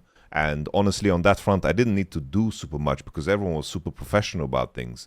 So I had to help Crowny at times, Velia at times, but everyone was working their damn ass off. And then I had to make sure that we limited as much of the things that took energy from other people in the team environment. So that's something that I hammered down on really hard in scrims. But I think that the big difference was that I felt like I could really put my experience to use, and I felt very good about what my vision was for how coaching would be and how close to working on the project was to that, you know? What is the future of LR in your career after this? Who knows? Who knows? Don't have a question. I want to thank you for the boys for reigniting my interest in watching the LEC after a couple of years. Much love from Southeast Asia. Shout out to Southeast Asia. Do you want to say you still got it as coach? Thank you. Thank you. What was the toughest opponent for Scrims? Are you allowed to reveal who you 5-0 in Scrims? We 5-0 G2. We 5-0 Team Heretics. We 5-0 KCB. We 5-0'd... trying to remember who else we 5-0'd. I think a tough opponent in Scrims was Navi. We didn't scrim KC. We didn't scrim MCOY. So those are two teams we didn't scrim. But the thing is, what was funny, we 5-0'd G2 when they started scrimming in December. So, bro, it's not worth much, bro. Like, it's for the headline. That's for the TikTok. That's for the short that's being made, okay? That's for the TikTok. That's for the short. The 5-0. Los Ratones. 5-0 G2. It was like their first bootcamp day, all right? First bootcamp day. It's funny how it was the other streamer teams. G2 and Team Heretics. KCB, streamer team. And nevertheless. But the thing is, G2 later, they fisted us so hard. Like, I'm sorry for my language, but it's the only appropriate... Oh, KC and MCO not wanting to stream. Oh, I see. I misunderstood you. My bad. Was Baus Renekton a thing? We tried to make it a thing, but it wasn't a thing. G2 were crazy in scrims after. Like we were told that they scrimmed a different team. Because sometimes we ran into G2 people because we were at the office. They were like, yo, we scrimmed yesterday against this team, and we got kind of slapped around, and you guys faced us on the day after. When we were angry and upset with ourselves, and that's why we went hard in the paint. Bro, there was a scrim day. We start scrims at 1. We were done at like 4, and we played 5 games. It was just a spanking, bro. Red marks on our ass cheeks. Just Cap's imprint. It's been a great run with LR and the LEC. What are your plans after this? Yeah, this is a question that's coming up a lot. I think I've answered it as much as I can. But I appreciate the question. Did you guys get to scrim with Sion versus LEC teams? Was always permaban scrims? We scrimmed with it very little. Next to none, bro. Like, Baus barely played it. We barely scrimmed it because it just seemed like such a waste of time. And we thought if Baus plays that shit on stage, no problem. But it was banned super much. And thank you for your work. Thank you very much. Thank you for your comment. First, thank you for good memories. Secondly, I want to ask if you know what the project is over. If in hypothetical scenario that LC let continue in, yeah, it's not my responsibility, bro. Why no bossy Quinn? Bro, Quinn sucks donkey balls in the new patch. Everyone has home guards. Everyone has a built-in Valor in their kit, bro. So Quinn just sucks, sadly. How do you achieve such an interesting voice? Eat my veggies. Treat elders with respect. Can you read me a book to sleep? Yo, people keep telling me, Yamato, you should be a voice actor. bro, I need an agent that can give me voice acting jobs. Like, please, give me voice acting jobs. Guys, PSA, you get a 10% commission if you get me voice acting jobs that aren't hentai. And we're down. Like, let's rock and roll, bro. You could voice Zahin for Riot? I wish. Hentai is the red line, yes. Your voice doesn't fit hentai settings? I guess you should know. Hey, YamatoCannon, was the best fan interaction you had whilst coaching LR? I'm trying to remember, like, the events. Red Bull League of His Own was very strange for me because that was my first day, and being in the same room as T1 and then doing fan meets with Los Ratones after one day of the job didn't make any sense. Giga imposter. At the studio, had a lot of nice interactions. There was this one guy who saw me, fell over, broke his beer, and I helped him up as he's covered in beer, and he was so nervous. I was like, bro, can you ignore the fact that you're looking at me right now? Can you tell me if you're okay, bro? Are you all right? How did you deal with this imposter syndrome? Low-key like hit, bro. I'm convinced you had worked with them and Reki before. Nah, they left Fnatic just as I joined, bro. They tried to avoid me, man. They tried to avoid me. But I got them in the end. Dardo couldn't keep us apart. Nah, I'm kidding. It was always, I started listening to Summoning Inside last year. It was always a pleasure to hear about your takes and perspectives. Also to hear about your positive influence in LR and the wider LoL community. What drives you to keep going when the pro scene seems to be dying? It's getting hard to live on a level as well, working in sports. Yeah, it's just happy it happened, you know? Happy it happened type shit. I have had a very busy last 15, 16 years, you know, so if League dies tomorrow and I need to go study or flip burgers or something, God bless. I cannot. I'm happy. You know, I'm happy. And thank you for your kind message as well. You know, what has shaped you and your perspective on League esports life in general? I basically decided I'm never gonna compromise who I am and my principles for the sake of a headline and for views or for money, because I don't think that would feel good for the soul. And that perspective, it's like I just drew lines on what I want to do. And if the things I talk about is not going to make me money, even though it's like that's what I'm passionate about and that's what I like talking about, then it's just not meant to be. You know? I am not the best entertainer. I'm not an entertainment maxer. Don't have a Reddit account. Thank you very much for the 1,000 bits. That's amazing. But if LR continues to say you don't want to continue coaching, would you go for them though? Yeah. I would work with Los Ratones any day of the week, bro. Do you feel pity for not lifting a trophy during your career? I cared about it in the past, but I realized I cared about it for the wrong reasons. I cared about it because nobody could tell me then that I didn't win. Because that's the main argument people use against my legacy. But what they're really saying is, look at you, you didn't work with caps. Which was the truth for the majority of my competitive career in the LEC, you know? It was like, either I'm competing against Fnatic Super Roster 1 or Fnatic Super Roster 2 or G2 Super Roster into, you know? It's like, back in 2022, those are the trophies that got away, definitely. 2022 summer, that was the trophy I needed to win. That is the trophy I needed to win. But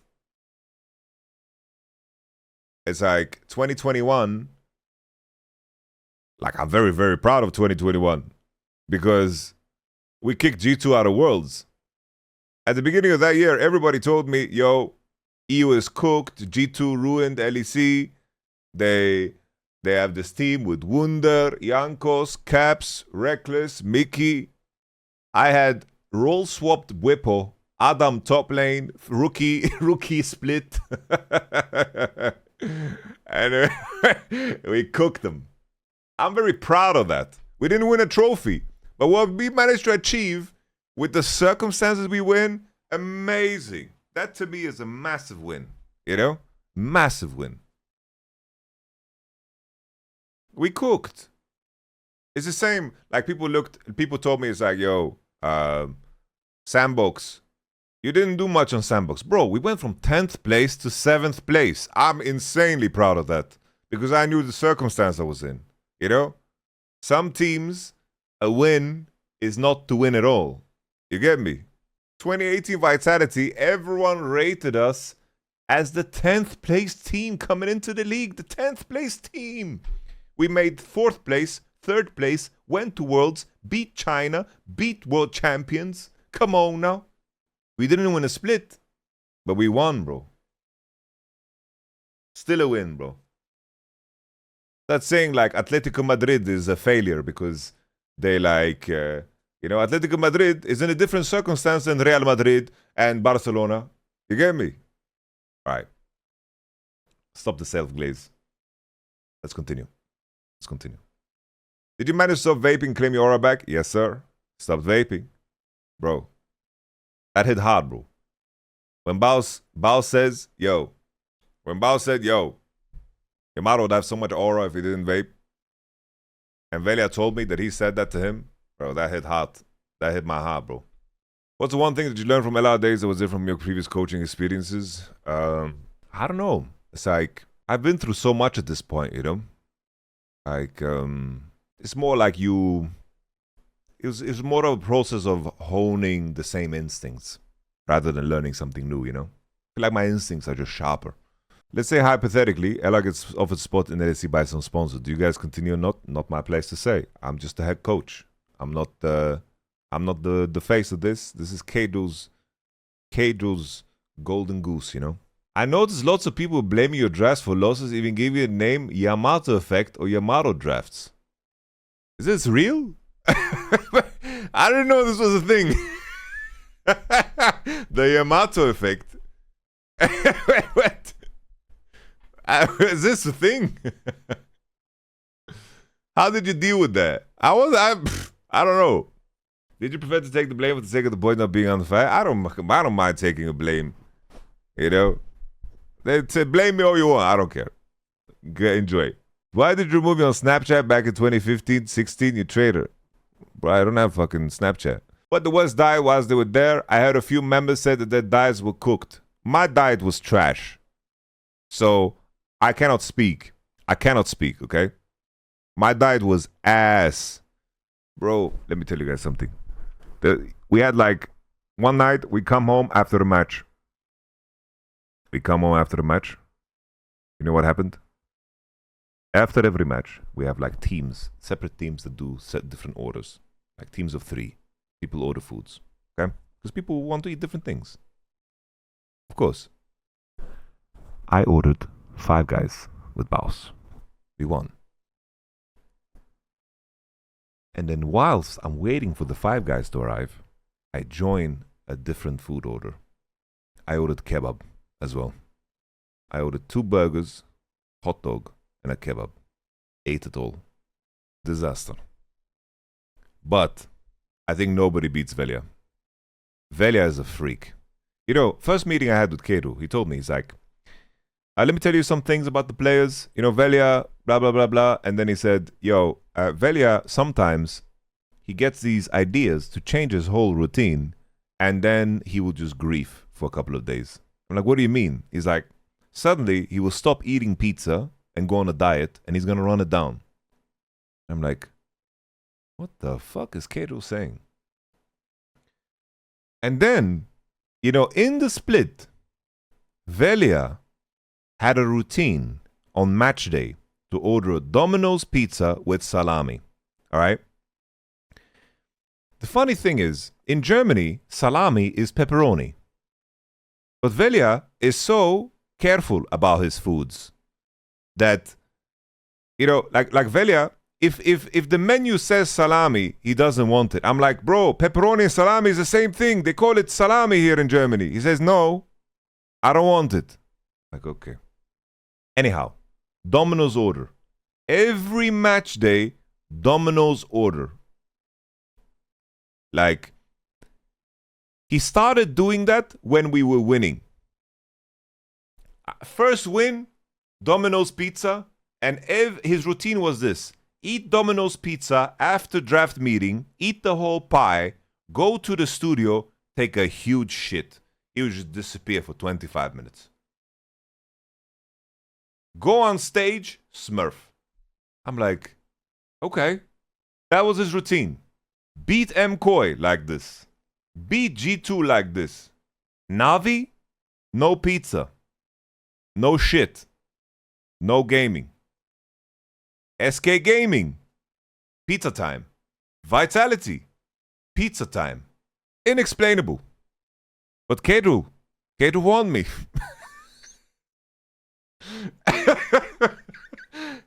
He knew. Obviously, in the short amount of time, I wasn't going to make like sweeping like lifestyle changes to the boys. Because in the short term, it's better to just do things for the soul than to fight against your routine. Because it isn't like, obviously, playing best of fives can be very physical and cardio can be very good and you can optimize a lot of things. But in the short term, it's better to keep the soul happy, you know? We're playing one split. I'm not going to turn them into super athletes that are ready to run a marathon, you know? But I think it just put his soul in the right place, in the right state of mind. He found himself while being on the toilet, and he smurfed. Velia was goated on the pizza routine. And I'm not going to sit here to tell you that, you know, after this found evidence of the Velia routine, I forced all the players to eat a big pizza and to take a huge shit before the game. No, of course not. That was only him. That's like, that was only him. I would never recommend that to anyone. How much did the first win change things? Oh, a lot. It's like a massive relief. I feel like what Caedrel showed when on the Team Heretics win is what everyone felt. Because everyone's like, oh, it's possible. We aren't the cursed and doomed and just GG. No. Ah. Fantastic. Because it's like, it adds up. When you're in the game, it adds up. You make a play and you're like, can we win this game? Are we going to lose again? Those voices become louder and louder over time, bro. I was there with KC when we were 0-4, 0-5, 0-6. And we're like, we have to win this or we don't go playoffs at all. Oh, it's drowning, bro. So it's a great relief. Woo. Great relief. Did those wins help secure more scrims? We managed to squeeze that in with Navi, bro. Bro, Navi are the bros. Navi are big bros. I like Navi, bro. Any teams you should show some love to came in clutch supporting the boys, maybe made an effort to scrim or even just offer kind words and support. Honestly, I think that most players were super nice. Like, most players were super nice to us.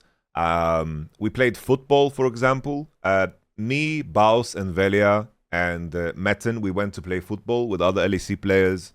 I met Super, Alvaro, and I met, like, Team Heretics players, Vladi, Razork. Everyone is super nice. It's like, I only know them for the player and the little tidbits that you get, but Super Alvaro, super nice people, you know? Really nice people. Gilotto was there, Rux was there. Everyone's super supportive. But I think in scrims, Navi, The Rock, I really love this guy. Really, like, seems to be really good in his work. A lot of respect for him. And just Navi as a team, really like those guys. Team Heretics too, honestly. I feel bad for Team Heretics because I do think that Los Ratones took all of the attention because of how big the story is and so forth. But Team Heretics did something amazing. Like, just give them a shout out for the run. Just pulling up. Team Heretics were in an impossible position, but they managed to pull off something incredible. They went on a massive streak, you know, and they had to beat some tough teams along the way, you know, to reach 6 wins. So a lot of respect to them, you know. Like, at this point, after they lost to SK, they needed to win every single game to make it, because on 5 wins they didn't have a chance. So respect to Team Heretics. Respect to them. Yamato, was a pleasure watching your videos, the split and getting an insight into the team's dynamic. I'm happy you liked them. How Scrims are feeling? My question for you is, you're still not vaping? Nah, I kicked it. Nicotine feels kind of OP, but it's not worth it. For me, it's just environment-based. Changing environment. Vaping is so... I feel vaping is more dangerous than smoking, because vaping you can do in your room, you know? I think access to something is the danger. Access, right? Access is very dangerous. Infamous second something. Much with the Prime. Appreciate that. Access is very dangerous. When I was vape maxing, bro, you just vape all the time. Perma, bleh, dangerous. I think something that helps me is change your environment. Something as simple as moving your furniture around and then quitting a habit can help. Paint your walls, do something, like move your furniture around if that's what you can do, you know, and move your light to a different position. Just like make your mind think that things are new, you know. I think if, or like, let's say you go on a vacation for 2 weeks. You are in the flight, you arrive to the destination, tell yourself you're going to stop. That has been the easiest way for me to quit certain addictions, because I am very extreme. I do things way too extreme. Like my problem is I do things way too extreme. When I smoked 40 cigarettes a day. When I vaped, I went through 2 like these disposable pens a day. It was very extreme. It's not I'm not good for me. Like not good. But change of environment, that was the clutch for me. Projects like LR are able to capture the heart's mind in a way that few other can. Looking back, having the story end like this feels extremely unsatisfactory and leaves a lot of empty space to be filled. Looking from within, even if just for a short period, other reproducible factors may help other teams or league or new initiatives to capture the same fire. I think I answered this a similar question earlier, but I think it's just having very entertaining people, having them, putting them in organic situations instead of like just content. I think that's what's crucial. People get bought into people's stories and they have someone to follow and there's continuity.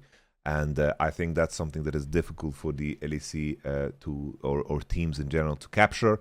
Like, why is T1 so beloved? Because Faker is there.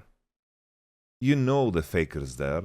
And that team peaked in popularity and made League peak in popularity because it was the 5 same guys. The Z of GK doing the Worlds run. It's such an easy story to latch onto. You don't have to be a League fan to be a fan of that. You get me? I was curious to know what was different from your coaching perspective between coaching Los Ratones, Team Vitality, Fnatic. Hi, Amaro. So Los Ratones, I think it was making sure that there is, I've mentioned this many times, but making sure there's room for everybody in the team to be themselves. Team Vitality, it was harnessing their passion and shaping that into a spear. Like with Vitality, I could mold them however I wanted. It was, with the guys, I made them buy into a story that we need to be the team to defeat Fnatic. So we had an adversary. We had an opponent. So everything we did was to be the team to beat Fnatic. We managed to beat them in regular split. We didn't manage to beat them in playoffs. This was 2018 Fnatic, remember. This was Caps and Whippo, Soaz, Reckless, Broxa, Hilly. Monster of a team, right? So everything we did was to try to beat these guys. We made sure that we are very unique, we were very different, and we were a southpaw where all our approach was to beat these guys. It was very easy to create buy-in because then the guys were hungry, very hungry. It's like, we need to beat these guys, these are our enemy. That's a very good way of rallying someone. It's like having an opponent, someone to be pissed at, right? And what was good with this group was when I presented something to them, and if I presented it strong enough, they would do it. The entire Team Vitality roster, they cold showered before matches. They did Wim Hof every single day. We had like these rituals and routines in place that were very optimized for performance. But that's not something that I can push on everybody. It was just right for this group. You get me? This group was very easy to create buy-in with. Fnatic, Fnatic was strange because I came into the team having very different expectations for what it would be, but it was very amateurish. And it was just talented players that managed to beat it. Like, you join Fnatic and you're like, oh, I'm coming into this team. Let me learn how they did things. And you're like, actually, this is a shit show. It's just like any other place. And, bro, Fnatic was just so dramatic, bro. It's just so dramatic. Like I joined the team and like we lost in playoffs like early in spring. We needed to remake the team. Brought in Adam, the rookie from LFL, and Bwipo Jungle. It was just so dramatic, so dramatic. Like Fnatic was survival, bro. Fnatic was me doing Brazilian Jiu-Jitsu with a world champ that is just like this close to choking me to death, perma. Like, it wasn't about thinking about the long term. It was about survival always. And when you focus on survival, it's a question of like you make compromises you don't want to make just to be able to perform. It's just like, you know, our ship needs to reach a destination, and I'm just wrapping our boat with tape. You get me? That's what coaching Fnatic was. And it was exhausting because I did everything. I did everything, bro. I had a player move in with me because I needed him to perform. And I cared for him. I did everything to make that team succeed. I do that with every team. Don't get me wrong. But I went above and beyond, bro. Like, and in the end, you know, it was just in that Fnatic structure. Bro, it was just so unrewarding. People would blame me for shit anyway. I did everything for that team. Still get blamed. And then replaced for Crusher, and then I get invited back. Those are the differences. I know it's a long shot, but if you and Nemesis somehow join SK Gaming, maybe we'll book with Jungle for the memes, that would be most hilarious, exciting roster in the LEC. Bro. Hey. It is what it is. I know it's a long shot, but if you and Nemesis so much... Oh, yeah, I already read that. I remember that you said in G2 Visibility motivational speech back in 2024 that it's all about the mentality. When it comes to Los Ratones, how do you work on each player's mentality, especially when it comes to the games that matter the most? And how will Los Ratones move forward next split? I presented this very simple idea that I referred back to always. I presented this idea that basically any forms of elevated states of mind, whether it's content or passion, it all comes from a position of coherence. Coherence meaning your heart rate beats coherently. Because people think when you measure your heart rate, people think that it's like even. But your heart rate variability can be very different. So I introduced them to this idea of coherence. A complicated way of saying breathing, right? Making sure that your breathing is coherent takes control of your physiology. The point being, after I presented that with the guys, whenever there was high pressure situations, the only thing I said was coherence. I said, remember coherence. I like to keep very simple. Attach one idea and then stick to that idea and go through all the way. The mentality was coherence. Because everyone's mentality and attitude towards the game needs to be very different. With the Vitality guys, as I mentioned before, it was like, we need to kill them. We need to kill them. But with these guys, like for example, if I'm sitting there, I'm going to try to hype up Nemesis for a match. Like it's pointless. This guy is very pragmatic. Reckless too, you know? Vela needs to get hyped up. Crowning needs to get hyped up. But it's very different, but it all stems from the same thing, coherence. Manage your breath, manage your heart, manage your physiology, manage your emotions, manage your thoughts. Your thoughts affect your actions. Your actions provide results. At the bottom is your physiology, coherence. Breathe easy. Nemi would say, what the hell is this TikTok speech, you know? That's Nemesis. Hi, Amaro. Not really questions in this thread. This full of them. I just want to say great job from 0-4 start until so many people said we're going 0-11 to beating G2 and KC nearly, well, Koi, and nearly making playoffs is such an achievement to be proud of. We're very proud. Thank you very much. Appreciate that. Did you not think that Navi calling out leaving Sion open, that when you blind it, Baus will get Omega counted by Mundo, who is the probably best tank counter in game against Sion? What is he talking about? Bro, Mundo is not an Omega counter to Sion, either way. We knew this shit was going top. Reckless remembered and called it out. It's Baus on Sion. We were very happy in that draft. We had an Omega winning game. We were 6k gold up with 3 dragons. Okay? Capito? Capito. All right. Thanks for the journey, Unc. Thank you. What do you think makes also so compelling? First, I got hooked by unfiltered access to the voice com, first from how does the protein function perspective, and then by the boys themselves and the camps with different personalities, charisma. Esports has been trying and failing to push players' stories for years. The problem is they cannot be manufactured in a boardroom. Yeah, I think that's what it is. I think the soul of esports lives and dies with accessibility. And I think when you try to get more money involved and you need to try to create some sense of stability, you remove yourself from what makes the essence of esports.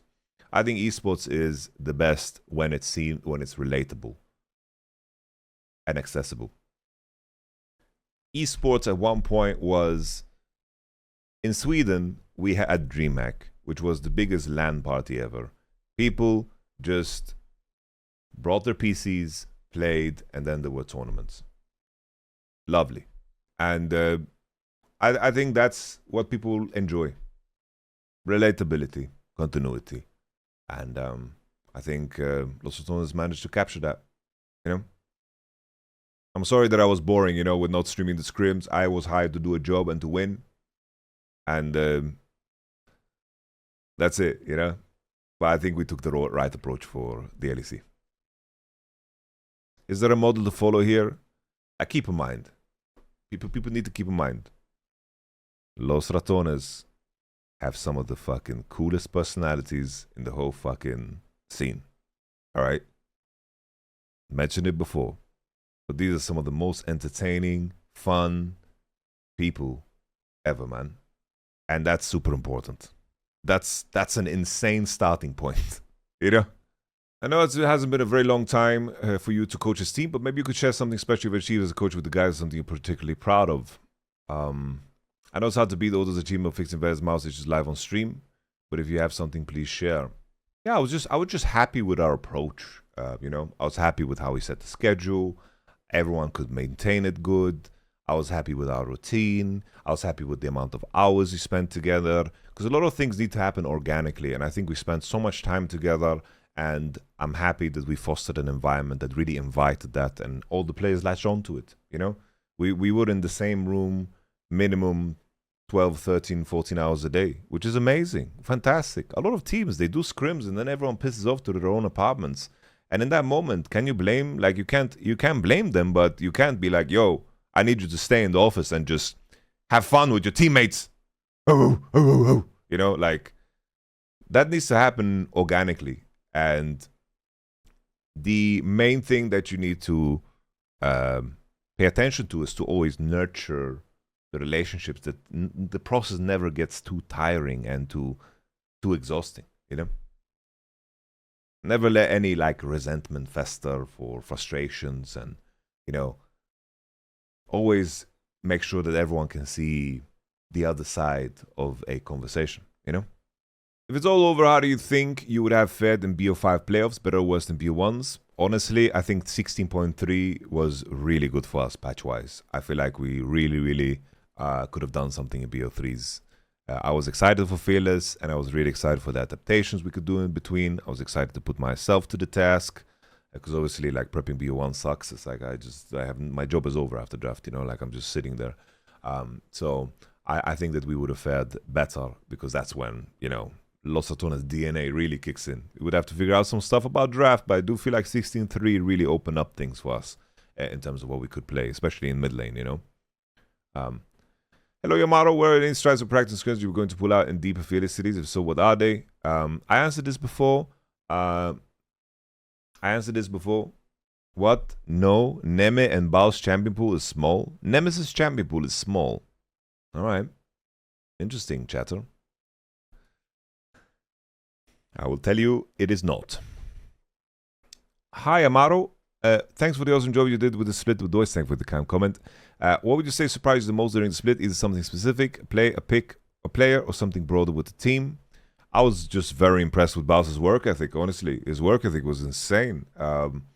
I have competed against Crowny, Nemesis, Reckless. I know what they're capable of, you know. I know these guys are machines. But Baus is a machine, bro. Baus is a machine, bro. He's a machine. Velia too, bro. You just need to click the right buttons, you know, with Velgenio. Huge fan of you since you coached Live Sandbox. I just want to shout out different as a coach in LCK to coaching LR. It's very different, you know. Coaching LCK, what was unique about coaching LCK was players just kind of sit there and wait for you to say what you want them to do, and then they do it. And then they show you that they don't believe in it by performing it bad. So players in Korea at the time when I worked, they worked really hard. They had a very high standard and they listened, but they would never like engage with me over draft conversations or whatever. And I think that you need that level of interaction. And this was 2020. And I knew at the time, scrimming D+, that they are changing that. The players were very involved. They were doing meditation, they were very involved in things, they were screaming very loose, and that's the right approach, you know, to improve. I called D+ the world's winner already in scrims in summer, ahead of anyone else. Because they were just menacing, and they played with a free-flowing thing. It's as if they looked at how G2 was 2019 and said, what can we take away from them? And they did, right? I could see that. And T1 did the same. They did the whole coaching thing, meaning they changed coaches, they removed Danny, they removed Kim, and then eventually they just said, yo, Bengi, just get in there, just be our homie, get our water, and we're going to, of course, just run the scrims. Me, I'm Faker, we have Carrier here, we're just gonna do the draft. It's gonna be ass sometimes, but we're gonna be great at what we play, you know? God bless. And they took a more player approach, which is very obvious in how they do things, you know? Yamato, what was your favorite board game activity to do together with the team? We played Werewolf, we played Love Letter, we played chess. We did bowling, we played darts, we ate together. Like we did a lot of stuff. We went ice skating. We did a lot of fun things. Really, really fun things. Khan was 2021 and Nuguri was 22 and 2019 and 20. What are everyone's plans for the future? Not my place to say. Did LEC teams which really didn't want to scrim you beg you for scrims again after you went on that winning streak? No. Like the way it was presented was teams are malicious, but they weren't malicious. They were just thinking about their best options. Ole Amaro, thanks for the run and for the coaching. I appreciate your work and your vlogs a little bit. Saying this is someone who didn't follow you prior to this. Can you explain what was the logic behind Kisante Panda Relay on Kaelin Kamacom? How could this have been prevented? No, like I talked about it again, but these are the mistakes in draft, okay? Like I will just say it right now. I mentioned again that I'm going to make like a video series where I say this is week 1 prep. This is what we thought about. This is what we did. This is our issues. This is what happened in the games. You know, I'll give like the coach's view on that. But on that game in particular, right? Our mistakes in draft is we didn't want to play. We didn't want to play against Poby Azir, and we weren't in the mood to play. We didn't want to play our own Azir either. That was where we were at. Not because Nemesis is weak at it. It was just something that didn't work for our team. So this was a part of the problem. So when we are staring down the barrel of the enemy team, let's just pull up the Navi game. Where is it? So here, they ban Sion, Dr. Mundo, and Nivea. They put pressure on us. Here, this should have been Rumble ban, because Caitlyn is open. We know Jin's going to be the answer until Kate, and we don't give them Jin Rumble. This was a mistake. We should have traded Azir Rise, even though we were less comfortable. Happy to get Caitlyn. And when we picked Caitlyn, we picked Pantheon because we were worried about Alex champs, because Pantheon is a better answer into, for example, Kiana and also Ambessa than the Zinza would be. That is a better pairing with Caitlyn. So we over-complicated things. Rylek has been playing Ambessa, Aatrox, and Kiana up until this point. We didn't care too much about his Zinzao. It was not something that he prioritized. Anyhow, We banned Kiana Zinzao, as a combo with Rumble. I think that's still very rational. Anyhow, they pick Rumble, we get Kisante. Already this draft is not good. They have Jin Rumble into Kate. We have Kate Pantheon pairing, not good at all. And also we're dropping mid and we prepared the Aurelion Soul for the Rise. Aurelion Soul against Rise can be fine, but then it should be in a situation where, let's say, we get Caitlyn Zinzao, and then Rumble is banned, they pick Jin, and then in 4-5, we don't ban Nautilus, we remove Bard. Or we contest, we ban supports, pick support on 4, and then play Bard ourselves. That could have been really good. So we really griefed here. I griefed here. The Bard call, I thought Karma would have been... I thought Karma, in my mind, when the draft was happening, I was happy with Karma because we are showing into Rumble and Jin, and Kate Karma is a strong lane. But all of these things are very, very, like, bad mistakes, you know? Like, bad read on the, like, Anivia Azir, because I just wanted to remove Poby, Orianna, Azir, but we should have accepted that we need to ban Rumble when Caitlyn is open, because Jin Rumble just countered it, right? So, that's where we're at, you know? A lot of mistakes in this draft, plain and simple. Apart from this, all of us are wondering what's next for the boys. My guess is that Baus doesn't really like low prey, wants to compete in the LEC. I think Velia should play in the LEC. I am going to do everything I can to help him get to that point. Crown needs 2. I think Nemesis most likely doesn't want... I don't want to talk for them, you know? I don't know. It feels wrong for me to talk for them. But, like, I can keep it simple and say I really want to help Velia get into the LEC, bro. I think this guy should be playing pro because he's very early on in his career. And then I think Crowny has options for himself, and we'll see what happens with everybody else, you know? Which team did you have the hardest time to draft against, and why? I think the toughest one probably, like, there were games where we're like, I wish I had 6 bans, you know? I think first time we played against KC, like here, we needed to really make our choices. Rumble, Jace, Varus, like here, I wish we had more bans, but we ended up on something good because here I just did such a gamble that I talked about before. I think the Navi one... should have made a better choice there. I think other than that, it was business as usual. Against G2, we just left Rumble open here, banned Varus, Orianna, Azir, because I thought this is what Caps can carry on. But here too, imagine they ban Anivia, then we're in that same troublesome spot. So there's that, you know. It's like, that Anivia ban, so keep in mind, like some of the things we did, we could only get away with doing once. So I already knew that this Anivia ban will come through and we'll be in... so we prepared for that, but it would just became too deep. It's just that this Anivia being open was really crucial. Because if they ban Anivia here and we give Caps Azir, then we're in trouble. So every BO1 was a gamble for us. You know? Every BO1 was a big gamble for us. Why ban Poppy when G2 only picked Aatrox?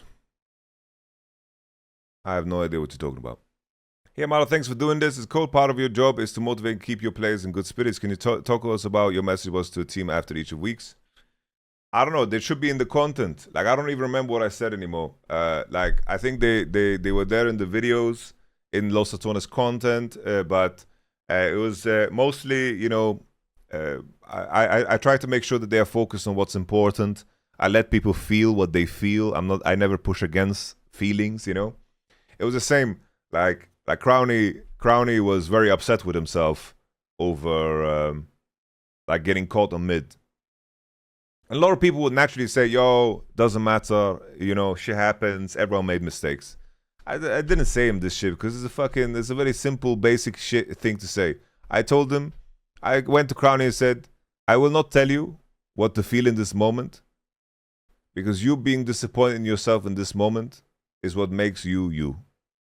And I like you. And then I hugged him. Like him being hard on himself and pushing himself, that's him. You know? That's him. I think it's important when you go through the games that you fucking, you know, what you feel is real, you know? Then it was just a question of like sticking the landing, you know? I have 2. TFT, TCG stream when? I don't know. I'm doing TCG again. We're going to go on that Spirit Forge grind, of course. What's the most challenging hurdle while busy coaching? Yeah, I was just blessed that I could focus on it. Blessed because my fiance was very patient with me because I'm a very terrible partner when I'm competing. Blessed because Los Ratones allowed me, like gave us a situation that, you know, we could focus strictly on the game.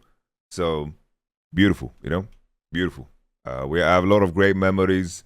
They will come up, you know, naturally, but a lot of great memories. And I appreciate the kind message as well, Arima. Thank you for everything, Yamato. As a coach, you said you always need to envision where you want to be as it is. What is the legacy you would like to your work and Los Ratones have on the future of League of Legends esports scene? I don't see myself through the lens of the legacy of Los Ratones and the impact on the league scene. Like that impact is it's all Caedrel and the players and what they've built. My impact is on them as a team in the gameplay, and I'm proud of that. I am just happy. My legacy is the like for me, I'm bought into the future and the success of all of these guys now. And that's my legacy. My personal legacy. That's the only thing I care about. The future of League of Legends esports, nah, I'm a tiny bean, bro. I'm a tiny bean. That's all the guys. Thank you and the Rats for the great LEC season so far. I guess the question I have is regarding getting new talent at the LEC. I know the LEC isn't exactly a rich region, but what do you think is the reason the LEC often does not promote new talent from Tier 2 into Tier 1? I saw that the LEC does that quite often, so I wanted to hear your take on this. Sorry, but I think you're just wrong. What are we talking about? Tracen, Seren, Yoppa, like Kalis is recent, Vladi is recent, like Alvaro, Supa, Mainter, like the new generation of players are already like in the mix, you know, like they're all here. Rylek, you know, like Poby is in the league, like like Naknako, like there's so many new players. They all not performing internationally. What does that have to do with the question? Performing internationally is a whole different ball game. Like, but yeah, I think they are. If you had to estimate, what was the average amount of bomba clads you drop per game? 3.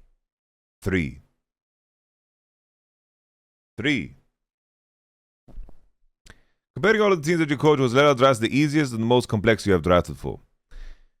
This is gonna sound weird, but it was the hardest, but at the same time, the easiest.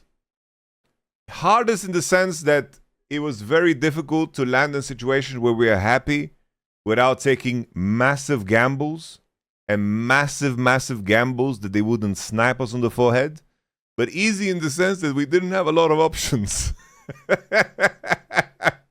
So the decision tree was tight and short and sweet, you know? Was it going to LR as a coach your choice to the project, or the team reach out to you? Bro thinks bro, he makes me sound like a mafia boss. I walked up to Caedrel's apartment, knocked on his door and said, Caedrel, I'm going to be the head coach of your team. And Caedrel's like, but I'm the head coach. I'm like, no. You're going to stream. You're going to be my strategic coach. And that's going to be it. And then he says, but the players. I'm like, shh. What players? They have no say here.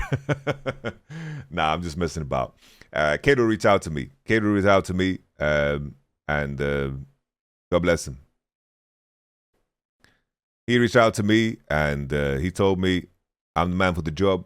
And I said, yo, let's do this, bro. What do you feel grew in your time with them, and do you have any future goal suggestions set for any of them? I think the most important thing is that they just do what brings them joy and happiness, you know? Like, these guys, they are so accomplished. All of them are so accomplished. It's just Velia that is very early on in his career. I hope Velia plays in the LEC, you know? Like, I'm gonna be on Velia, bro. I'm gonna keep coaching him. I told Velia, I was like, bro, you're gonna go to Serbia, but you're not getting away from me. Bro, I'm bought into your success. You need to succeed, Velia. If the Rats had reached playoffs, in what place do you think they would have finished given the really quick improvement? I think on the high end, we could make top 3. That's a high end, okay? At the lowest, I feel like we could be better than maybe Team Heretics and Fnatic. That's the lower end, I would say. After a big split with high highs and low lows, what's your opinion on the overall success of Los Ratones as a project? It's, bro, opinion. It's a matter of fact. Los Ratones is one of the most successful projects in league history in the West, for sure, you know? Similar, do you feel that you had success in coaching helping out the team? If so, what do you think what was the most impactful for helping the team? I've mentioned so much of this already in previous questions, so I think you can extract that from the other answers, but I appreciate your question, of course. And last question, how relieving was that first win? Because from a fan perspective, Caedrel captured this quite well. It was truly magical moment for the match. It was a massive relief. Because obviously, you need to, like, you can definitely, you know, tell yourself and be in the state of mind to be ready to win, but the losses add up, bro. Losses add up, and they crush you. Because in-game, you can lose faith very easy. Something goes wrong, and you're like, here we go again. Oh, shit. Here we go again. You know? Much love and all the best. Thank you very much. Hey, Yamato, great work for the split. Thank you very much. You've obviously had coaching experience before, and Caedrel sings your praises. W. Glaze, Mark Lemont, my goat. Did coaching this team have any significance from your past teams? Like you didn't have to deal with anything regarding all the scrims being public. How is the team internally following the 4-game lose streak, and do you believe you played any part in turning things around overall?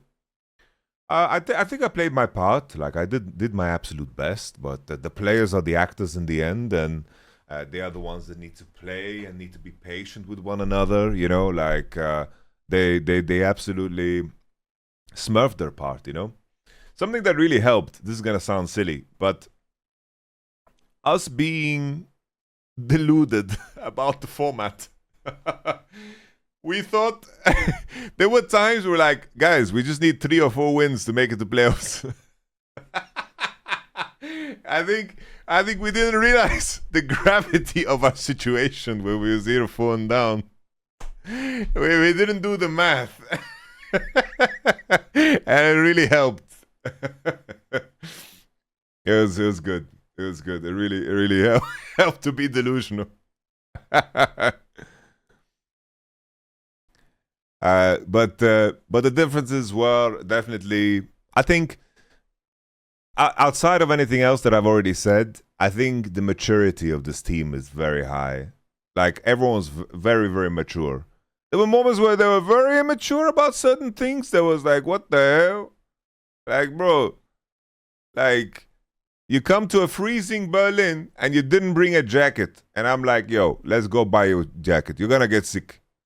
Let's go buy a damn jacket. We are right next to a mall. We're gonna go buy a jacket. It's like, no, I don't wanna buy a jacket. I'm like, yo, buy a damn jacket. Please. It's cold. It's -7 outside. Please. But with majority of things, very mature group, you know. Nemesis, too cool for a jacket. He bought a jacket in the end. Nemesis, I bought him gloves. I put him on his desk. I said, I didn't say anything. I bought him gloves, put them on his desk. And then when he finally buys a jacket, never takes it off. Just wears the jacket perma. Streams with jacket. Bro. Finally, any desires to continue coaching in the future? Nah. I don't know. Such a big investment, you know, to move my life to coach a team. So I would only do it with the closest brothers. And I don't even, I would just say no. No desires. I want to, if Los Ratones want to do something and they need me, I'd happily do it. But I'll just say no, bro. I'm going to stop. I would just say no. It's easier. Don't need to explain myself. No. I don't think I will. Whereas you run sadly with the early end, my question is, what's your opinion on the franchising? Are new players really getting a chance for highest level? Would you like to see the move? Keep it with, but just in some way to give tier 2 teams a chance, like Versus. Yeah, I think that I don't know, Riot don't have the money to spend for buyouts, and now they are in this hole. It kind of blows. I think franchising, I understand the landscape of franchising, why it happened, and when it did. I think when it did, it was beneficial. Everyone was making more money. Money was flowing in. But then, like, with there was a massive, you know, esports winter in the sense that VC money was gone and fucking big sponsors left and they didn't find a return. And it was all kind of fake, you know. It was a big-ass bubble. But I understand why it happened. But it was always something for competitive integrity that would always be shit. And I think in the grand scheme of things, I think that the big dogs in the LEC should have been less afraid about not... Like, G2 has never not made playoffs. Like, what do you mean? You think you're going to get relegated? Relax, daddy. You know? The big dogs in the league, you wouldn't have gotten relegated, bro. It was fine. But then you had stories of like Schalke 04, bro. They got relegated, and then they got relegated from Bundesliga same time, and then they exploded. Actually, Schalke requalified, right? It is what it is. I just think the future of League of Legends will be all the regional leagues will be tier 2, except maybe LCK. All the regional leagues will be tier 2, and then there will be tier 1 competition.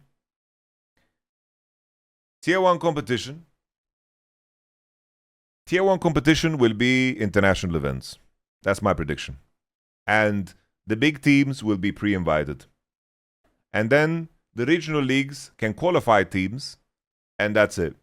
You're going to have KC, Koi, G2, T1, Genji, HLE, well, maybe not HLE, Billy, all pre-invited, and that's it. Will you finally get back to streaming LCK? Yes, sir. Thank you, Bob Kiss. Moj. Can you talk more about your competitions to help improve the team? I talked about it plenty, I think. Did you teach him more about macro, help them with matchups in lane, help them with mental? All of these things. I think the main thing for a coach is that you need to understand how to solve problems. Like, for example, with Nemesis, he already reviewed his lane, knows more about lane. He did it very thoroughly, does it very well. But then there's like lane phase of Baus, so I mastered that, and I did a lot of research, and then helped him, and this was something that was necessary. Or like, I was reviewing with Crowny, how he did his team fights. It's like you have to be a Swiss Army knife, and you need to understand how to solve problems. It's less about knowing everything, it's more about knowing how to solve a problem that you have, and know how to accrue that information and get that information so you can push that onto the player. So we like, as a coaching staff, me, Shaves, and Caedrel, we helped them with all of these things. But some of the things that our players need to be their best coaches too. They need to help themselves. And so it's just a collective effort, Which team do you think is going to win LEC Versus? This is kind of be a wild take, but I actually think MKOI is going to win. Maybe wild take, but I think MKOI is going to win. I think it depends largely, though. My prediction depends largely, though, on Jojopyun getting his shit together. But I think he can. I think if Jojopyun can get his shit together, MKOI is the best team in Europe. Over KC and over G2. I think their bot lane phase has gotten a lot better. I think Elioya, to me, is the smartest jungler in the league. And I think that they are actually, like, macro-wise, the most, like, complete team. I think this team is insanely smart. And I feel like Super is having, like, his best split ever, in my opinion. And Alvaro is adding range to his champion pool, which is really nice. I really think that MKOI... But just Jojopyun has been quite inconsistent. But he has it in him to be really good. So MKOI is going to be my guy. Putting all professional aside, how do you feel when the boys are following the Kled charge in the game? Oh, bro, that shit was some Braveheart moment, bro. That shit was crazy. That is just, bro. I don't even remember. I was just screaming like a girl, bro. I was crazy. Can please just have an Asia tour and see the boys without coaches play more? This has been the most enjoyable league con for me, but it's not in my hands. Not in my hands. What's the hardest team to prep for? I mentioned KC. KC was a tough one, definitely. Navi, those two. Just dropping in to say it's been an amazing journey. I'll continue to follow Los Ratones and the disbands. No, Los Ratones will never die. Come on now. First of all, thank you for the coaching the boys. My pleasure, my pleasure. And I probably can't say much now, but this is truly end for the team. Can't say much more than that. I watch your streams and podcasts on a regular basis. My question is, how is your win rate as a team in Scrim week by week? So, I mentioned it. In December bootcamp, first week, maybe 50%. Second part of December bootcamp, maybe like 10%. Early January, 10% win rate. And then week 3 and 4, 80-90%. A team that we scrimmed against, G2 was tough. Navi was tough. We didn't scrim MKOI or KC ever. First of all, I want to say you all did a great job. You should all be proud of what you all accomplished. And we are all proud of you guys.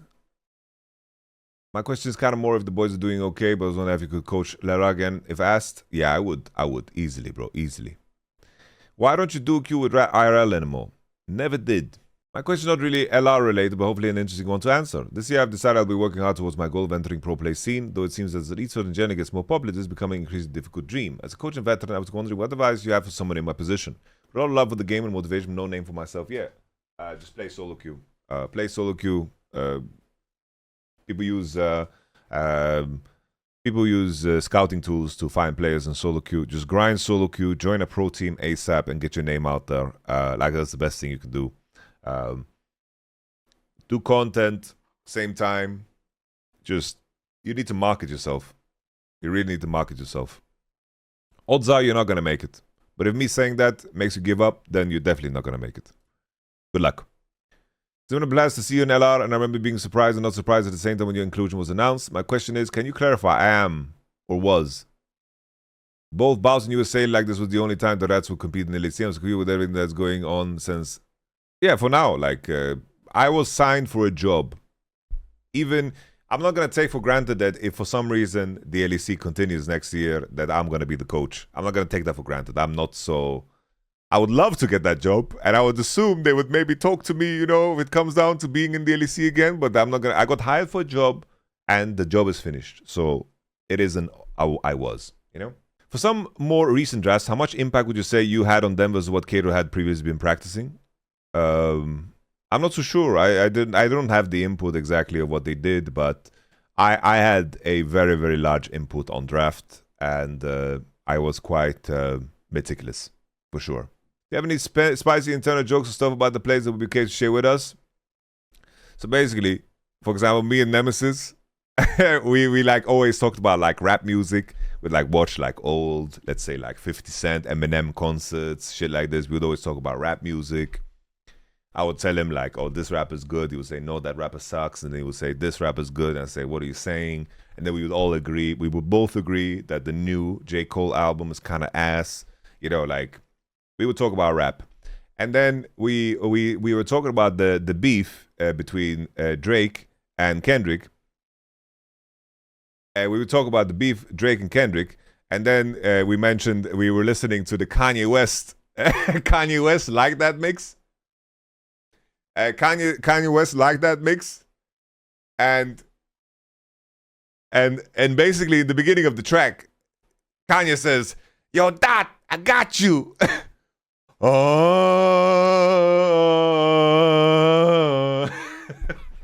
So sometimes we would randomly just and then we would just randomly drop that out of nowhere, you know, like when all the LEC teams were needed to win for us on the last day, we would say, "Yo, Los Ratones, we got you." And then it would just be, yeah, they all lost. Yeah, that was an inside joke. What else? What other? Bro, it's just like we were all just doing Jamaican mannerisms.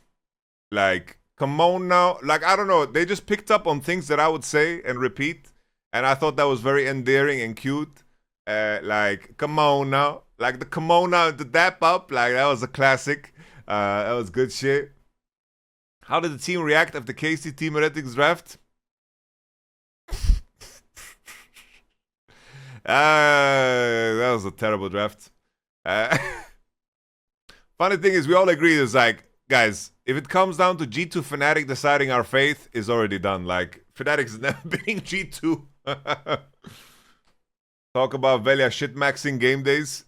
I already did, bro. Shit maxing. I'm curious about the way you see power of your outfits on game days, because you're always well put together with suits every time I see you with LR and back with it when you was coaching Fnatic. Question is, what's your thought behind these fire suits and review choice of fits? I don't know, I just follow my gut, bro. I don't spend a lot of time thinking about it. I just follow my gut. I think I have a strong like color palette in mind. Like, for me, it's very jarring if it doesn't like work together, you know? So I think I have a strong color palette, and then I just make sure that I get clothes that fit. Even though, like, I have to say, I saw myself on the analyst desk or whatever, like the analyst sofa, when I was doing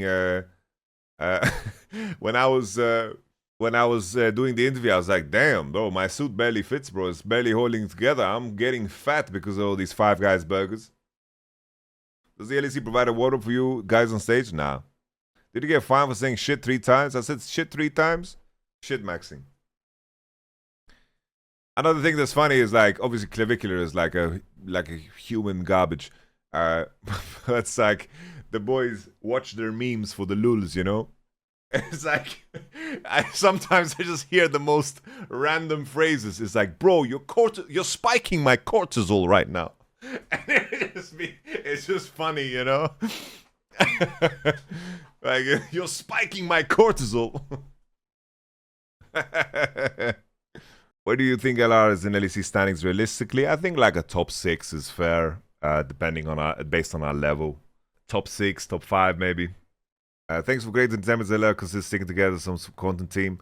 I would love that, bro. We play some Among Us. I told them, like, bro, let's be the League of Legends sidemen. Let's play like random league. Let's react to shit. Let's play random games. Let's raid in World of Warcraft Midnight. Let's do shit, you know? How much, if it's easy to quantify, what review or other reasons do you do and the team do? It was more like, I would watch it, and if there's something interesting, I would show the players. That's it, you know? And if there was something necessary, it was something necessary, but we were so involved in everything that we did that we always had footage. And then Caedrel, of course, was watching LCK meticulously, so it helped, you know? Look at your longest stints as head coach at the other organization. How was the experience such a high and have it end with such a sadly low on the final of the way within such a relative short time span? Honestly, always when I've been in the clutch, I've always succeeded. Like, in the clutch, like, I've made playoffs with 7 wins out of 18, bro. We were 7-11. Not the convenience store, but score, 7-11. And we beat Crowny in a tiebreaker and made playoffs. I have won so many game 5s, bro. So many game 5s, squeaked by to make it to Worlds. So it's like, I couldn't comprehend, you know, taking the short straw, you know. That's crazy because Caedrel lost playoffs with 7 wins. Wait, was that the same year? Wait. No. Look at that. 7-11, blood. Look how many teams are... Oh my god! There were 4... Whoa! Look how many teams on 7-11! Oh. There you go. Look how many teams on 7-11. That's crazy. Who's that on 15-3? Come on now. Wunder, big dog. Who? Nice. Wunder gave us 1 win this split. Here we got 1 win from Wunder for free. He gave us a cheeky little win. God bless him. Picked Garen because there was a sign on in the crowd. Pick Garen. Okay. Nice. What pocket pick that was bid did you and the boys want to play but not get a chance to? We want to play like Nafiri. We want to play Nidalee. We want to play Zillion. Yeah. I feel like a lot of the champions we got out of our system, though, the shit we wanted to play. Feel free to not answer if you don't feel comfortable. I'm just curious. There's been a lot of talk that you're awesome at caring for players, that is your strength, but that you wouldn't be very good at analyzing the game because you play some macro. I'm of the opinion we can't speculate since the context, not no way of knowing, but I love if haters are wrong. Would you consider your gameplay macro coaching as a strong point? Yeah. What do other people around you think? I think they would agree. Like, I can challenge any player on anything, no problem. And stand my ground, no problem. Probably I've been working with the game for 16 years. But I don't really care about those opinions, you know? My question isn't this a lucid dream that ended too quickly? It is true that LR is over. Doesn't that leave a lot of potential content and competition to be done? A career trip could be fun. Isn't it highly possible that we wait out till the next LEC Versus would be invited again? It's not my place to speak, bro. Do you mind sharing your favorite interaction with each LR member? So I mentioned like the Your Dada Got You with Nemesis. I think with Reki, I remember like I met him at the airport. We were just reminiscing about past times because we had so many like run-ins with each other, you know. And there was so many times we were supposed to work together, we didn't work together, so it was just good to like reminisce about old days, you know, because like the fates are like very intertwined. I think with Velia, and like and Crowny, it's always like I don't know, like we had so many conversations about like we've had so many deep conversations about conspiracy and the meaning of life. We talked for like 3 hours. Me, Sarah, Mitsuko, Velia, Caedrel, not Caedrel, sorry, Crowny, and it's just craziness. With Bausy, I don't know, bro. It just felt good to watch him fucking perform. But with Bausy, like, we had an intense chess rivalry, bro. We had an intense chess rivalry. So he was the king of the office, Baus, in the chess world. King of the office. 100%. He beat everyone, and then I told him, you are the king of the office. But I want to challenge you for the title but I have to win against you 3 games in a row. And the third one will be for the championship. I won 2 really good matches. Really good matches. One with black, one with white. I played the French defense, and then I played the Italian game. Beautiful games I played. Masterpieces. Because Baus also, like, we played intense games. We would sit there for 2 hours. I swear, 2 hours. And then one day, I think it was the day we beat MCoy. We ordered our 5 guys, we eat, and then we said, it's time. It's time for our championship game. Me and Bausy, everyone had left the office, bro. We started playing at like 11. Our chess match was done at 2 a.m. I blundered a 1 position. I blundered a 1 position, and then I miscalculated my king position, and he got opposition onto my pawns. And he won. But there was something so beautiful in the complete silence of playing chess in that office. Because we were both content with just focusing on the match. We didn't say a word. And I really, really, really enjoyed that moment. I cherished that moment with Baus. Because the other chess games we played, we always had to listen to like Velia rage baiting in the background. Or sometimes Velia would walk over to the chessboard and say, Yamato, you're trolling. Why you don't do this, Yamato? And I'm like, Velia, shut the fuck up, please. And but the thing is, well, Velia, you know, he would say nonsense 90% of the time, but 10% of the time, he would say some real good shit. So I always listened to him.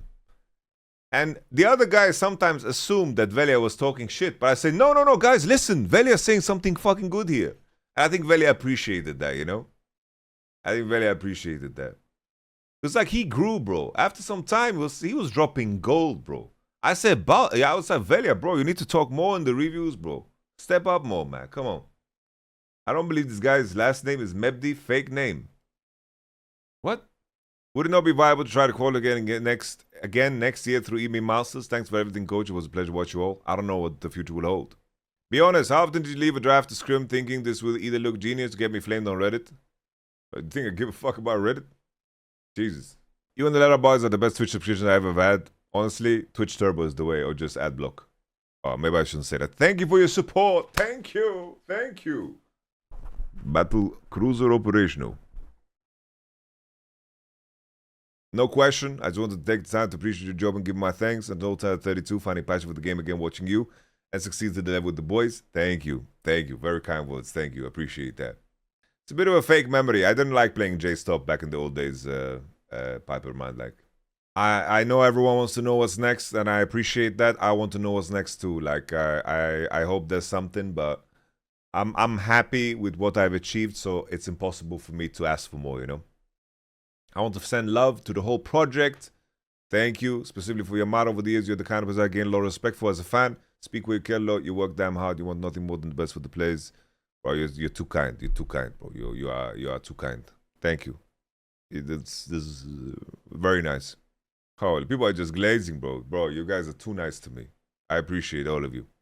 Do the boys know how much they are loved? Guys, the fans are the best. The fans are the best. The fans are the best, bro. The fans are the best. You kidding me, bro?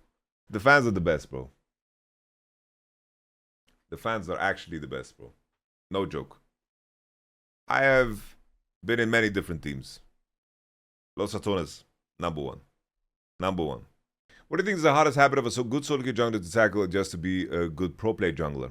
Is that you, as a pro play jungle, you're not supposed to elevate risk. Like, in solo queue, you're supposed to get ahead and get fed and punish noobs. In competitive, that instinct loses you the game. Completely loses you the game. So, being good at solo queue is completely different. How is Baus different from other top laners you've coached?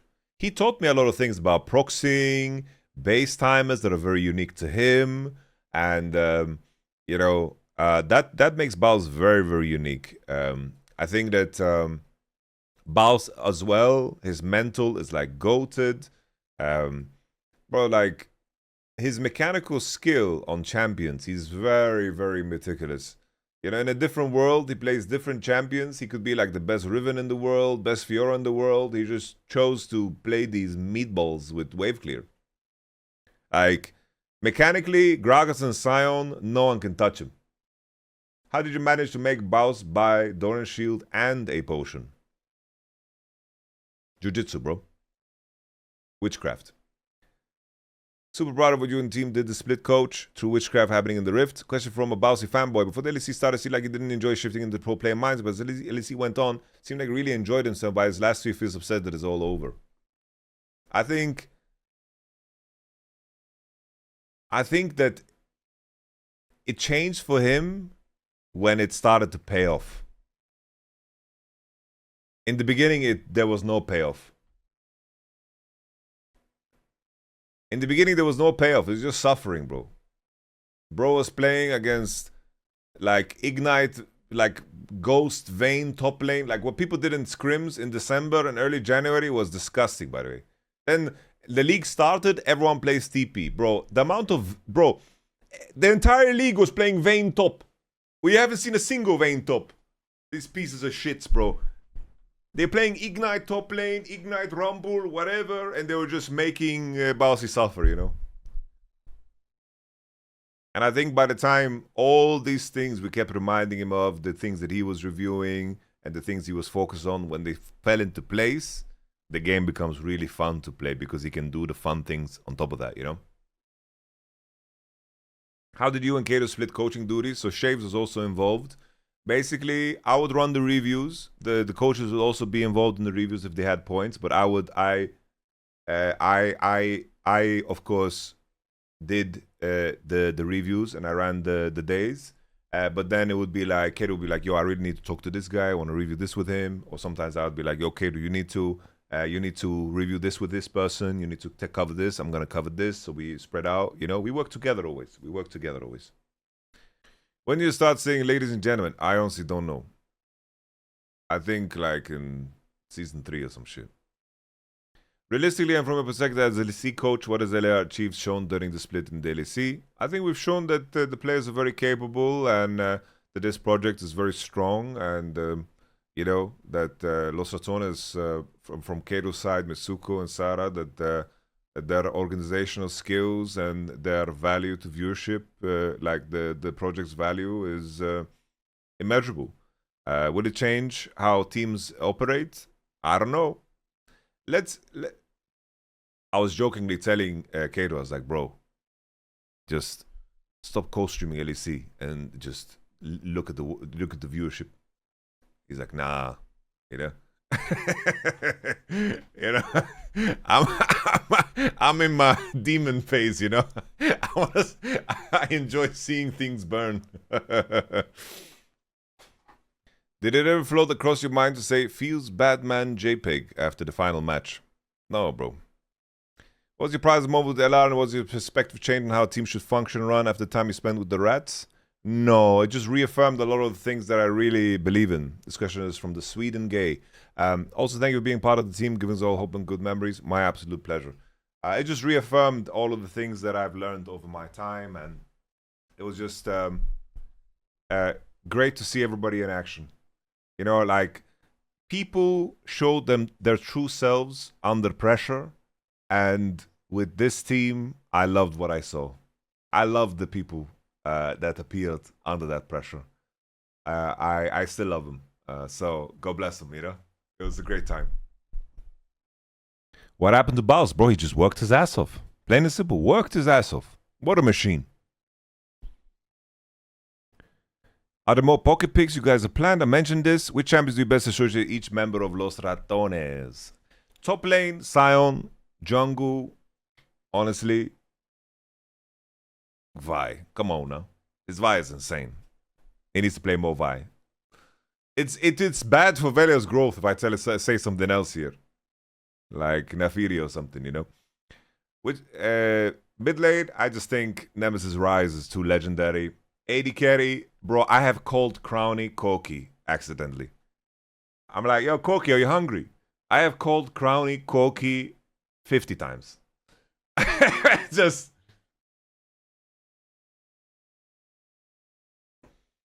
And finally for Reki, bro, I'm just sad we didn't get to see his Nico on stage, bro. He's such a good Nico. Such a good Nico. I wish we got to see his Nico, but I think, like, you know, Reki's Nami is just too legendary, bro. You know me, bro. The Spanish community is like, YamatoCannon joined another team and said pick Nami. Because the Spanish community always memes on me, bro.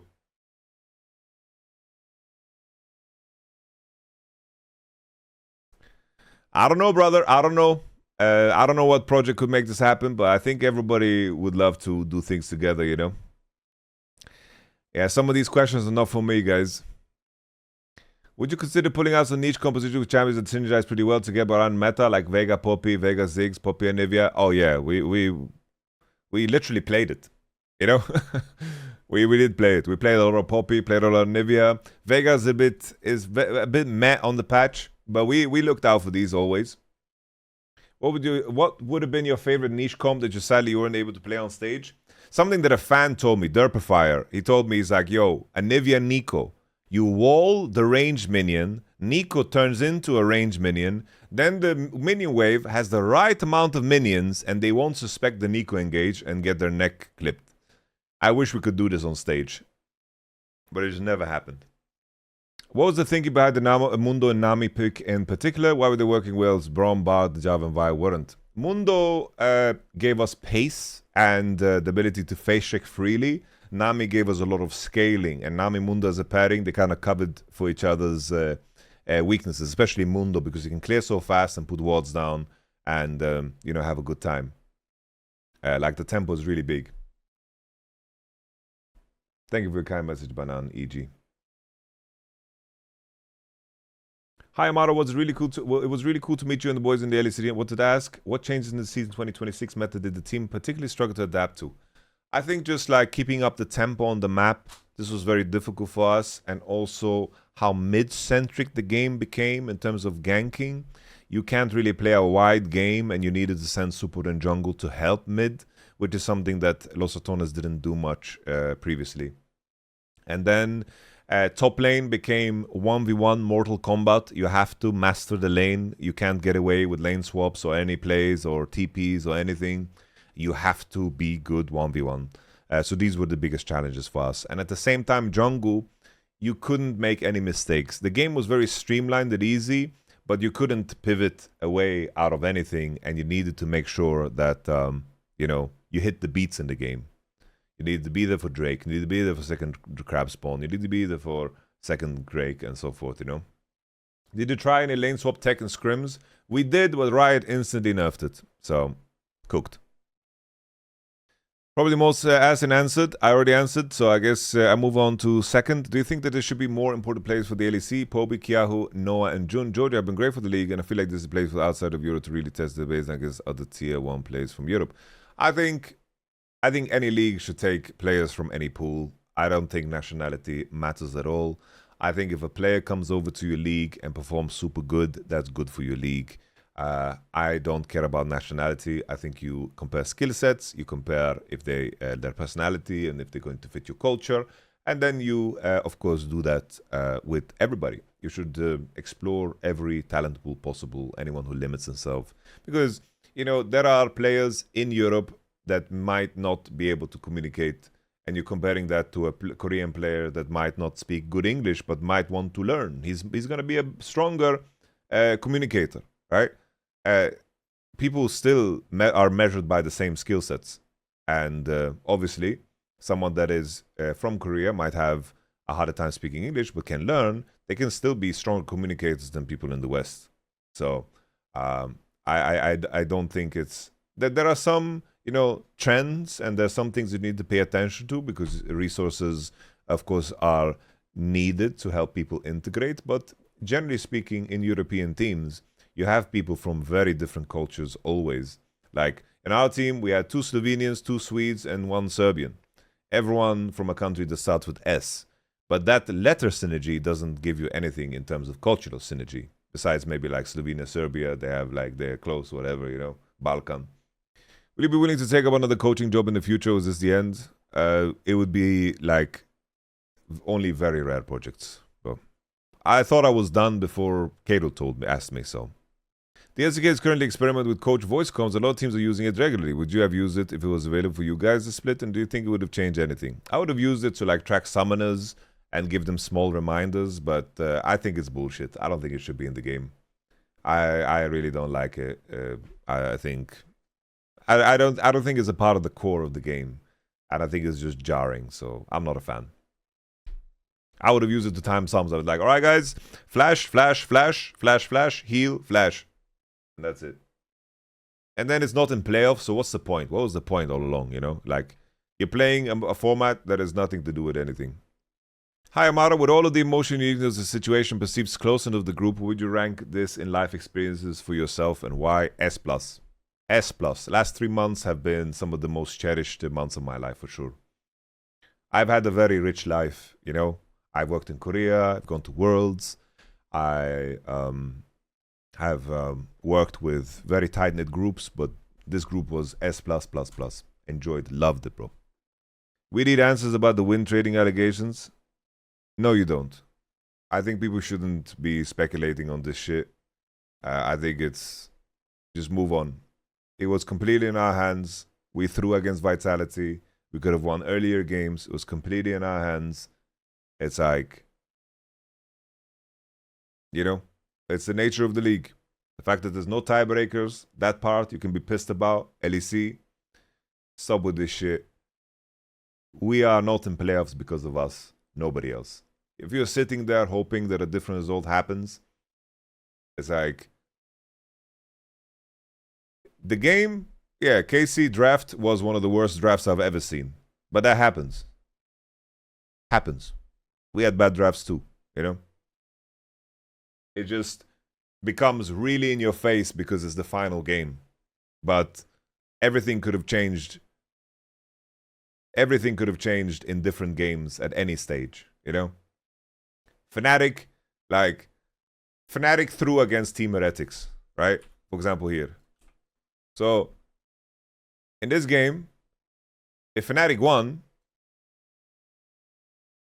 it was calm.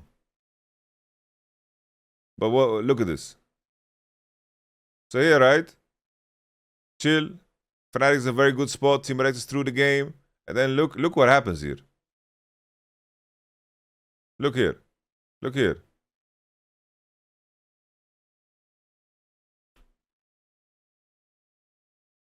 But that happened the day before, so people don't care about it. It's just very in your face, you know? But yeah, a lot of shit happened. A lot of shit went down, you know? A lot of shit went down. It is what it is, you know? Like, you can't be thinking like that.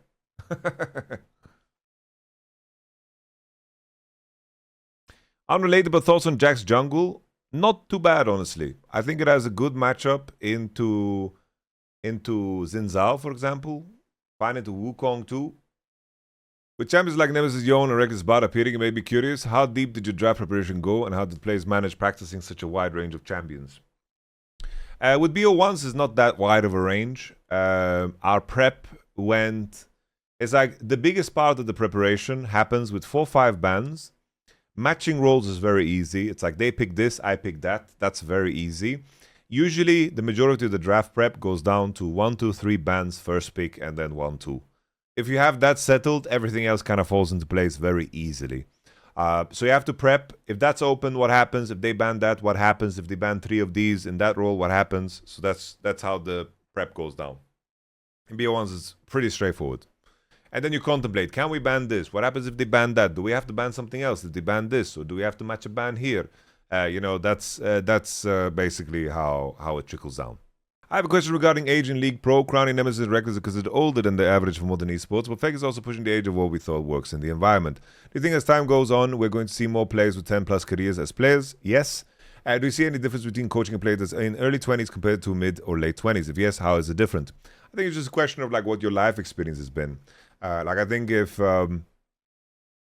you are a pro and you have your rookie year at the age of 26, then I think it might be too late. But if you've been playing since you're 17 and you've been grinding the game and competing and so forth, it's very different because you're actively playing the game in your formative years, right? That's the big difference maker. I think if you've had experience that lends itself to be helpful to pro play and you hold on to that till later age, then I don't think age matters. But I think it just comes down to what you've experienced. Even though I don't think age matters at all, I do think it's funny that people use Fake as an example. It's like, look, the GOAT of the game did something. Everyone else should be able to too. That's not how it works. Anyhow, I think it's simple. It's just a question of experience, really. And usually younger players, you have a bigger responsibility to mold them and help them, build soft skills. That's very important. Mainly, thank you and the boys as well for the question. What is it like to sit in a room, be able to do nothing but look at your proteges, while they struggle and fight? Coaching is fun because you derive joy from the success of your brothers. And the same thing is there. I just want them to succeed, for them to build the confidence and to showcase what they're capable of, I derive joy from that. So I think that I was just meant for coaching, So I love being in the sea. I don't mind that at all. I think I have the eye of the tiger like that, but being invested into people on that level feels amazing. Yeah. I'd be curious if you had one word to describe your experience working with each LR player, what would it be? All right. Baus, one word. How do you describe Baus with one word? Optimist. Velia, passionate. Nemesis, pragmatic. Reckless, disciplined. Crowny, determined.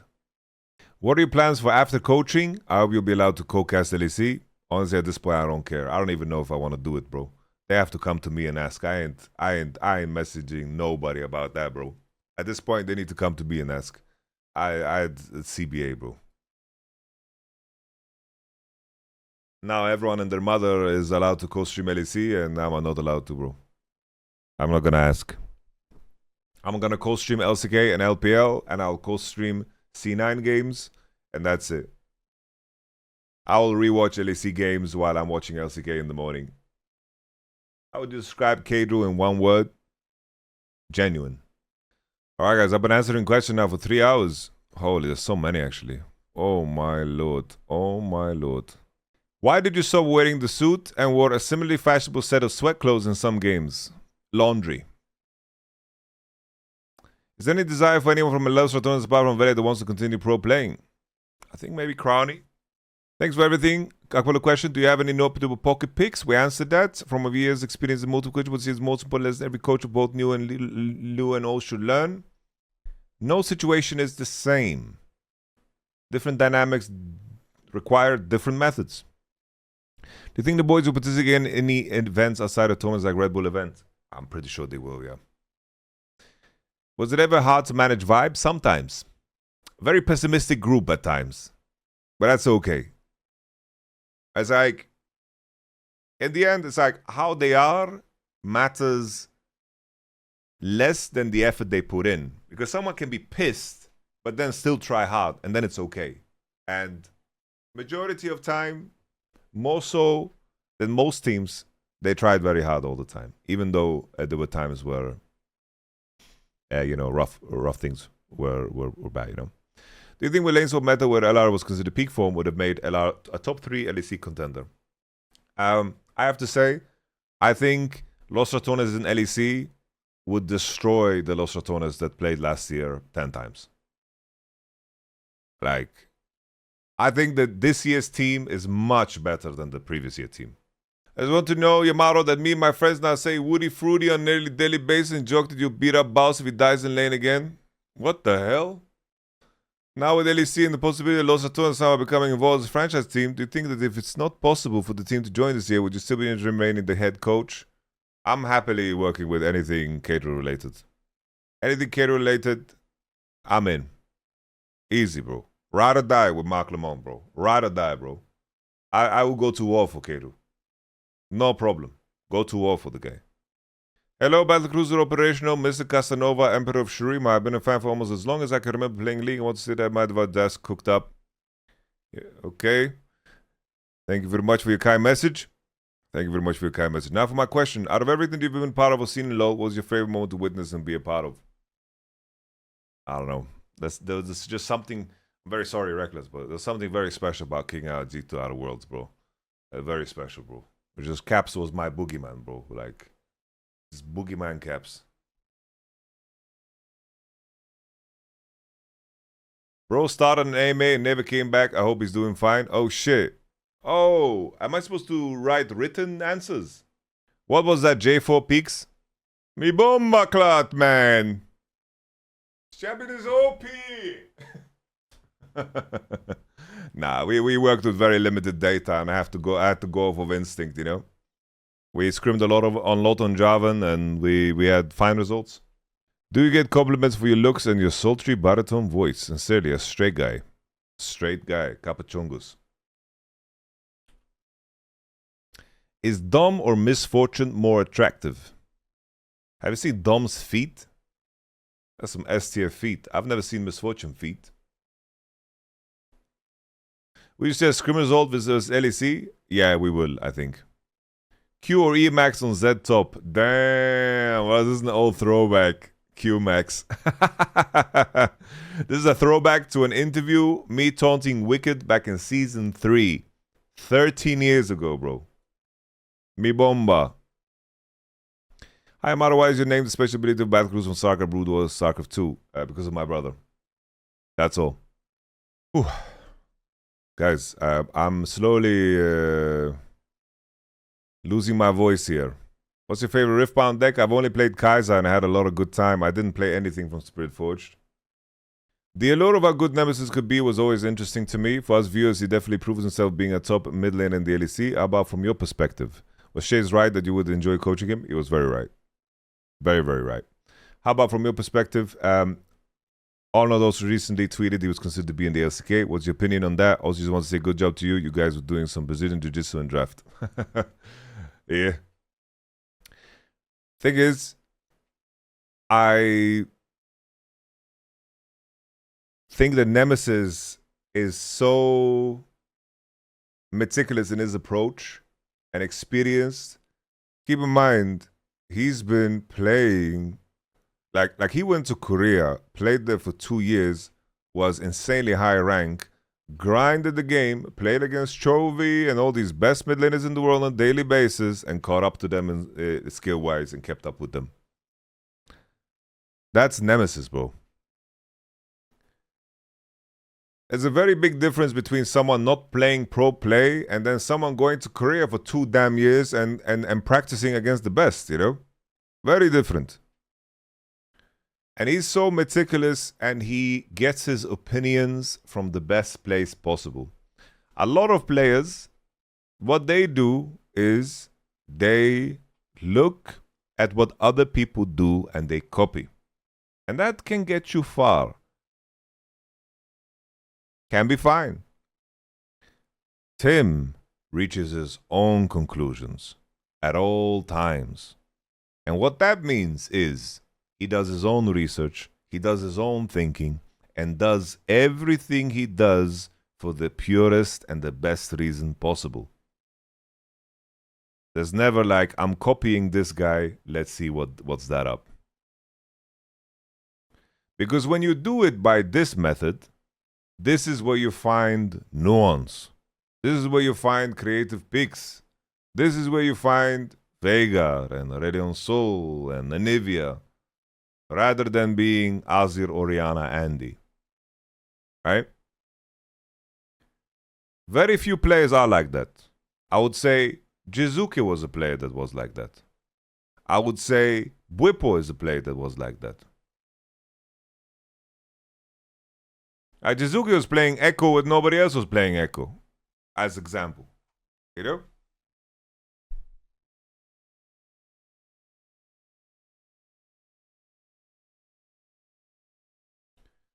So, long answer short, Nemesis is a fucking insane player.